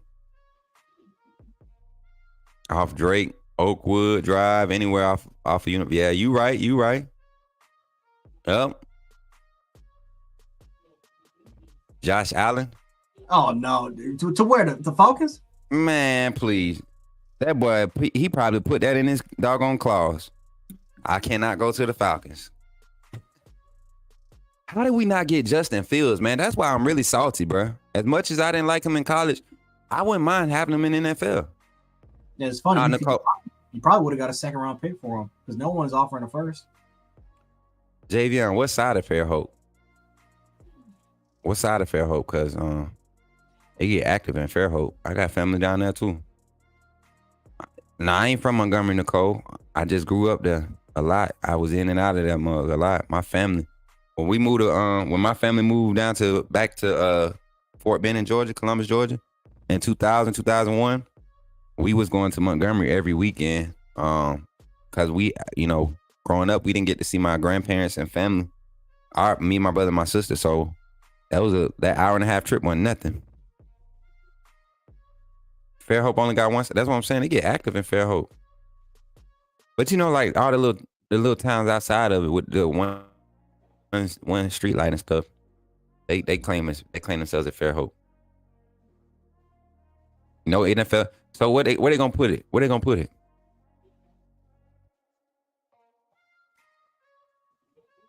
Somebody said Hoover. Cousins was throwing to JJ though. What you talking about? What are we talking about? Oh, Hoover might not be a bad spot for an NFL stadium. What y'all think? My Bamians? Hoover? Well, because the high school got a whole campus. You said where? Phoenix. Phoenix City? Mm-hmm. Talking about where I'm from? Mm-hmm. That's my city. We can't, we don't know how to act. We don't know how to act. Phoenix City, stand up. Tell them we ain't, Civilization University does not exist in Phoenix City. They man, that's why we ain't got no mall up on Phoenix City. We ain't got no strip mall. We could have had a strip mall. Hoover might be nice, man. Hoover might be nice. Hey, I like Huntsville for real. Out of all the, they put a giant stadium or giant campus right near Baton Rouge, man. We're literally right around the corner, man, from where all the activity be happening. Man, yeah, that's crazy. You go out the wrong side of LSU campus, you at the wrong gas station. Exactly. It's a Shell gas station. Right. You know what it's a Shell gas station. I don't know what the street is, but you walk right across the street from the campus. If you stay at that Shell gas station too long, you ain't going home. You ain't going home. Or if you going home, it ain't gonna be what you came there with. Them boys get active. Legion Field, it could be renovated and made into NFL size. Running Table Sports says, Smook, the Falcons are in the same boat as these doggone Cowboys. Always gonna be close, but no cigars, bro. And I love my city, but it's facts. The truth is in the details.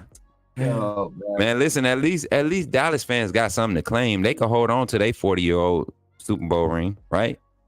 Ask me what I can hold on to as a Falcon fan. Michael Vick highlights. The 28-3 blowout. Yep. 23. Katrina. Man. That's the exact reason why I said it. Because we don't get active for real in Phoenix City. We kind of just react, Them jokers over across that water though. If you go type in WTVM News Leader 9 right now, I guarantee you it's a story up about a shooting that happened today. Guarantee you. Vestavia Hills, I remember playing against Vestavia Hills in high school. They run so many screens. They offense half court sets. It's a screen on every pass, bro. They not moving the ball without a screen. And they gonna run the same thing the whole game. If they get a fast break and the dude ain't wide open, he backing it out. Julius, I don't know, man. In Phoenix City, I don't know, because they doing a lot of housing developments in Phoenix City. You got to think that's a military town. Well, it's right next to Fort Benning, so it's really like overpopulated. And they got a lot of places like Section 8 housings that's empty. Now, what I will say is this: the Civic Center across the water hosts some in Columbus, Georgia, hosts a lot of solid events, and that indoor stadium is not bad. It ain't that big, but it ain't bad either. Like I said, Columbus good today, Dino? Hey, don't speak too soon. The sun just went down. Air from Daniels in my opinion, but they gonna take Caleb. Yeah, but y'all, I'm good. I'm good. Jay, you good? Yeah, I'm good, man. Y'all, so tomorrow, tune in. We don't have the schedule for tomorrow yet. Again, watch my watch my socials. I'm gonna try to stay up and see what the deal is. But I just felt the need to just kind of dialogue tonight, man. I didn't want to force nothing. I felt like I didn't have it in me, and I ain't want to let my team down, man. We stretched right now with everybody being, tied up, and I really felt it in my body today, especially working out and doing all that. Like, that's what it is. I think my body's just kind of like, and I'm still gonna go to the gym when I wake up. So, whether that's 3:00 or 3:00 in the morning or 6:00 in the morning, when I wake up, I'm going to the gym. So, somebody said Victor Drive, man. Stay out Victor Drive, DR334. My family in the church on Fort Benning Road. I promise, Smook, I'm from Tuskegee. Y'all got the space off 280. No, we don't, man. Not in Phoenix City. Maybe like Lee County, past Phoenix City, like Smith Station and all that, but not in Phoenix City. I promise you. Man, like back road 280, that don't even count like Phoenix City. Once you get past, once you get to Ladonia, we don't claim you as Phoenix City no more.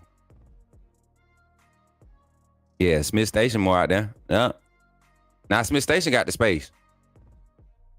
It wouldn't be attractive though. They'll have to really do some building up. It'll be a lot of businesses and stuff boom out there. Opelika is coming up. Opelika High School was nice. They was one of the nicest high schools in the area for a while. Then Central just boom started crapping on everybody. They built that freshman academy.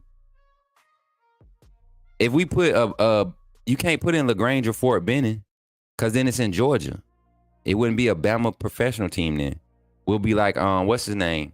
Traveling across the water to New Jersey to play their games, and not in New York. Yeah, freaking play. They literally play in another state now. Mm-hmm. They gonna be like, oh, well, New York is like right across. No, stop it. You're the only team that plays in a different state now. Mm-hmm. All right, y'all. So, listen. Don't forget to follow your boys, man. I'm sorry about the energy tonight. If y'all really for real, I am dog tired. I'm sorry. I will come back 10 times stronger tomorrow. Y'all know I love y'all, man. Y'all know I try to give the best, but it was tough today, y'all. Moving around, I had to go turn that rental car in and all this other stuff. Just dealing with life and then doing this. Like y'all really make it easy to come in here and do this. I ain't seen not one negative comment. Glad we ain't had no troll, bro. It's like 3-4 days of shows with no trolls, bro. Sick. 0 trolls. I mean, it feels good. Now, when the season starts, and trolls really capitalize when something actually has happened that is like truthful, and then they can kind of troll it. You get what I'm saying? Oh, he missed that tackle. He can't tackle. Like, he missed one tackle out of the 60 that he made. Yeah, you control that. It might have been a bad, but like off-season trolling is horrible because you only got so much limited time to run something, and then after a while it just gets old. and then it gets overwhelming and boring and aggravating because you're trying to say it multiple times in the chat. So yeah, it's been lit. A week one at least. At least? What you mean? It was weak? You agreeing that it was weak? What y'all think? On a scale of 1 to 10, how was my segment? Because we recapped the day and then we just forgot about everything else. On a scale of 1 to 10, I should put a poll up. Give me a grade, A, B, C, D. Coin block. He can't come in. Yeah, he blocked. Anytime you start disrespecting the women in here, I don't care. Take it up with Colin and T. If they let you back in, that's on them, but being that not me. Yeah, man, Coin God was in here disrespecting folks the other day. Him, Plain Drive came in here talking about getting on somebody junk and eat this and that, and then Q was in here crying. Chris Thompson. Chris Thompson said, my segment sucked. Chris, man, hey. You know what, Chris? Chris, you know what? Man, you. All right. Yeah, man, you know what's crazy? He was blocked by like a lot of the people in the chat though, too. So a lot of y'all weren't seeing his comments anyways. It was just becoming overwhelming for us in the chat. Me and Coach Sean talked about it. We don't mind trolls. We have multiple trolls come through. It's just sometimes, you know, when you just continue to just put out bad information and then, you know, him going at Miss Ebony, Noah Carter's mom, like that was weird. Man, we can't be going after bruh, trying to tell her what her son is going to be doing in Alabama, like trying to tell her what the coaches are telling her son. You know what I'm saying? Like, come on, dog. Being sarcastic about it, huh? These are Bama fans. These are Bama fans. They claim to be. They claim to be, man, but they don't act like it. Nicole gave me an A. See, Nicole, that's why I love you. You light skin too? Yup. We understand each other. We here. Smoke, you sound asleep right now. I do, Marquita. My mama said I be talking about. Yeah, he definitely is. That yes, sir. You right. But yeah, y'all, I'm out. Appreciate y'all for hanging out. I'm gonna run the sponsor commercial one more time before we get out of here because they're the reason why we can get in front of y'all and waste y'all time like we doing. Right? And keep y'all entertained, laughing at us while we on autopilot. And yeah, here you go. No, Chris, we weren't talking about you. Let me address. I ain't a troll. Y'all got me messed up with Chris Williams. Nah, Chris. They know you ain't no troll. They know you ain't no troll, Chris. And Chris Williams scared to come back in here, and he an Auburn fan too. Chris Williams is an Auburn fan. I'm not shocked by that. Yeah, he's weird in a cool way, I guess. Is it a cool way to be weird? Yeah, weird can be cool sometimes. I'm weird. Yeah, I'm weird. I feel like I'm weird. A lot of weirdos in the chat right now, man. We chilling. We got people buying. buying. All y'all some weirdos. You buying donations, go to free instead of Look, y'all be donating money and stuff. Y'all weird. Y'all sit here watch two dudes talk about football all day. Y'all weird, bro. I love it though, man. Let's be weird. Here goes the commercial, man. Shout out to our sponsor. Special thanks to our sponsor, Residence in Ocean City, Maryland. Guests can book at residenceinOC.com. Use the promo code LPR for special Bama football pricing up to 20% off. Also, go to therogueshop.com. Use the promo code Bama. You get legal CBD. For me, personally, I like the topical oil. You know how intense my workouts are, right? So I like the topical oil. I like to rub that on my back, whatever, after those cinder blocks. So go to their website, cruise down, look through their website, and definitely check out rogueshop.com. And like I said, I like the topical. Again, the promo code is Bama. Also, think about becoming a fan funder right here on Bama Football on YouTube. Become a part of the Undefeated as low as $2.99 a month. That's 10 cents a day. How do you do this? Make sure you're logged into your account. This is on a computer. You can also do this on your phone and look for the tab that says membership. Once you click membership, you can see different options. You can see an upgrade button right there to the right if you want to go through the different levels. We have fan funder videos from the staff right here at Bama Football on YouTube. Very easy to navigate. Let us know if you have questions inside the comment box when trying to upgrade or renew your fan funder membership right here on Bama Football on YouTube. And of course, if you want to rock that undefeated gear, Check out our merch store located at the bottom of the videos. We appreciate Patriot Life, Cynthia, Antoine, Caitlin, and to everybody else that supports us right here on Bama Football on YouTube. Hold on, I got a comment for you, Jay. Because this is how I read it. This is how I think it in my head, too, when he says it.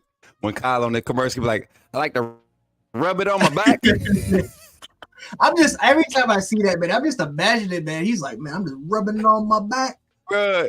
Hey, rub it on my back. Moon Rocker, you a fool, man. Hey, I seen it. When I seen it, I'm glad like our mics get muted because I about to spit out my Red Bull, boy. I about to spit that mug. Oh man. Look, Sean to change his drink again in the same stream, bro. In the same segment. You goated, Sean. Smooth, you must don't rock with my Browns. You ain't mentioned Judy yet. Man, listen. You know what? I gotta be honest. I haven't been a diehard, like I haven't been an avid NFL fan for about 6 years. And if you date back 6 years, you know why. All right. So don't rub it in. It's been about 5-6 years. It's probably been longer than that, but it feels so close. And it caused me to really believe. I started adapting this conspiracy mindset when it came to the NFL. I really did. I was one of them. Stay woke, you know what I'm saying, when it came to the NFL. And yeah, so I can't really. So like this offseason, I'm paying attention. Coach Jay got me straight. He was trying to convince me. He was messing with me earlier, y'all, with the Kirk Cousins stuff, talking about some, he's good. That's the franchise. That's that boy, the guy. $100 million, y'all. Guaranteed $45 million per year, man. Top five money. You can't make it up. You can't make it up. That is crazy to me. Kirk Cousins. He's 30. We went out and spent. Coming off of an Achilles, man. And you paid that man $45 million a year. $45 million. If I knew Atlanta was giving away money like that, I would have went and robbed them myself. God, leave $45 million. How much is that a week? A lot of money. They could have went ahead and just traded for Mac Jones if they wanted to get Mac Jones in that system. How much is one of y'all in the chat with y'all smart selves and this undefeated? How much is 45 million divided by 56? Let me see. I got a calculator. We about to see.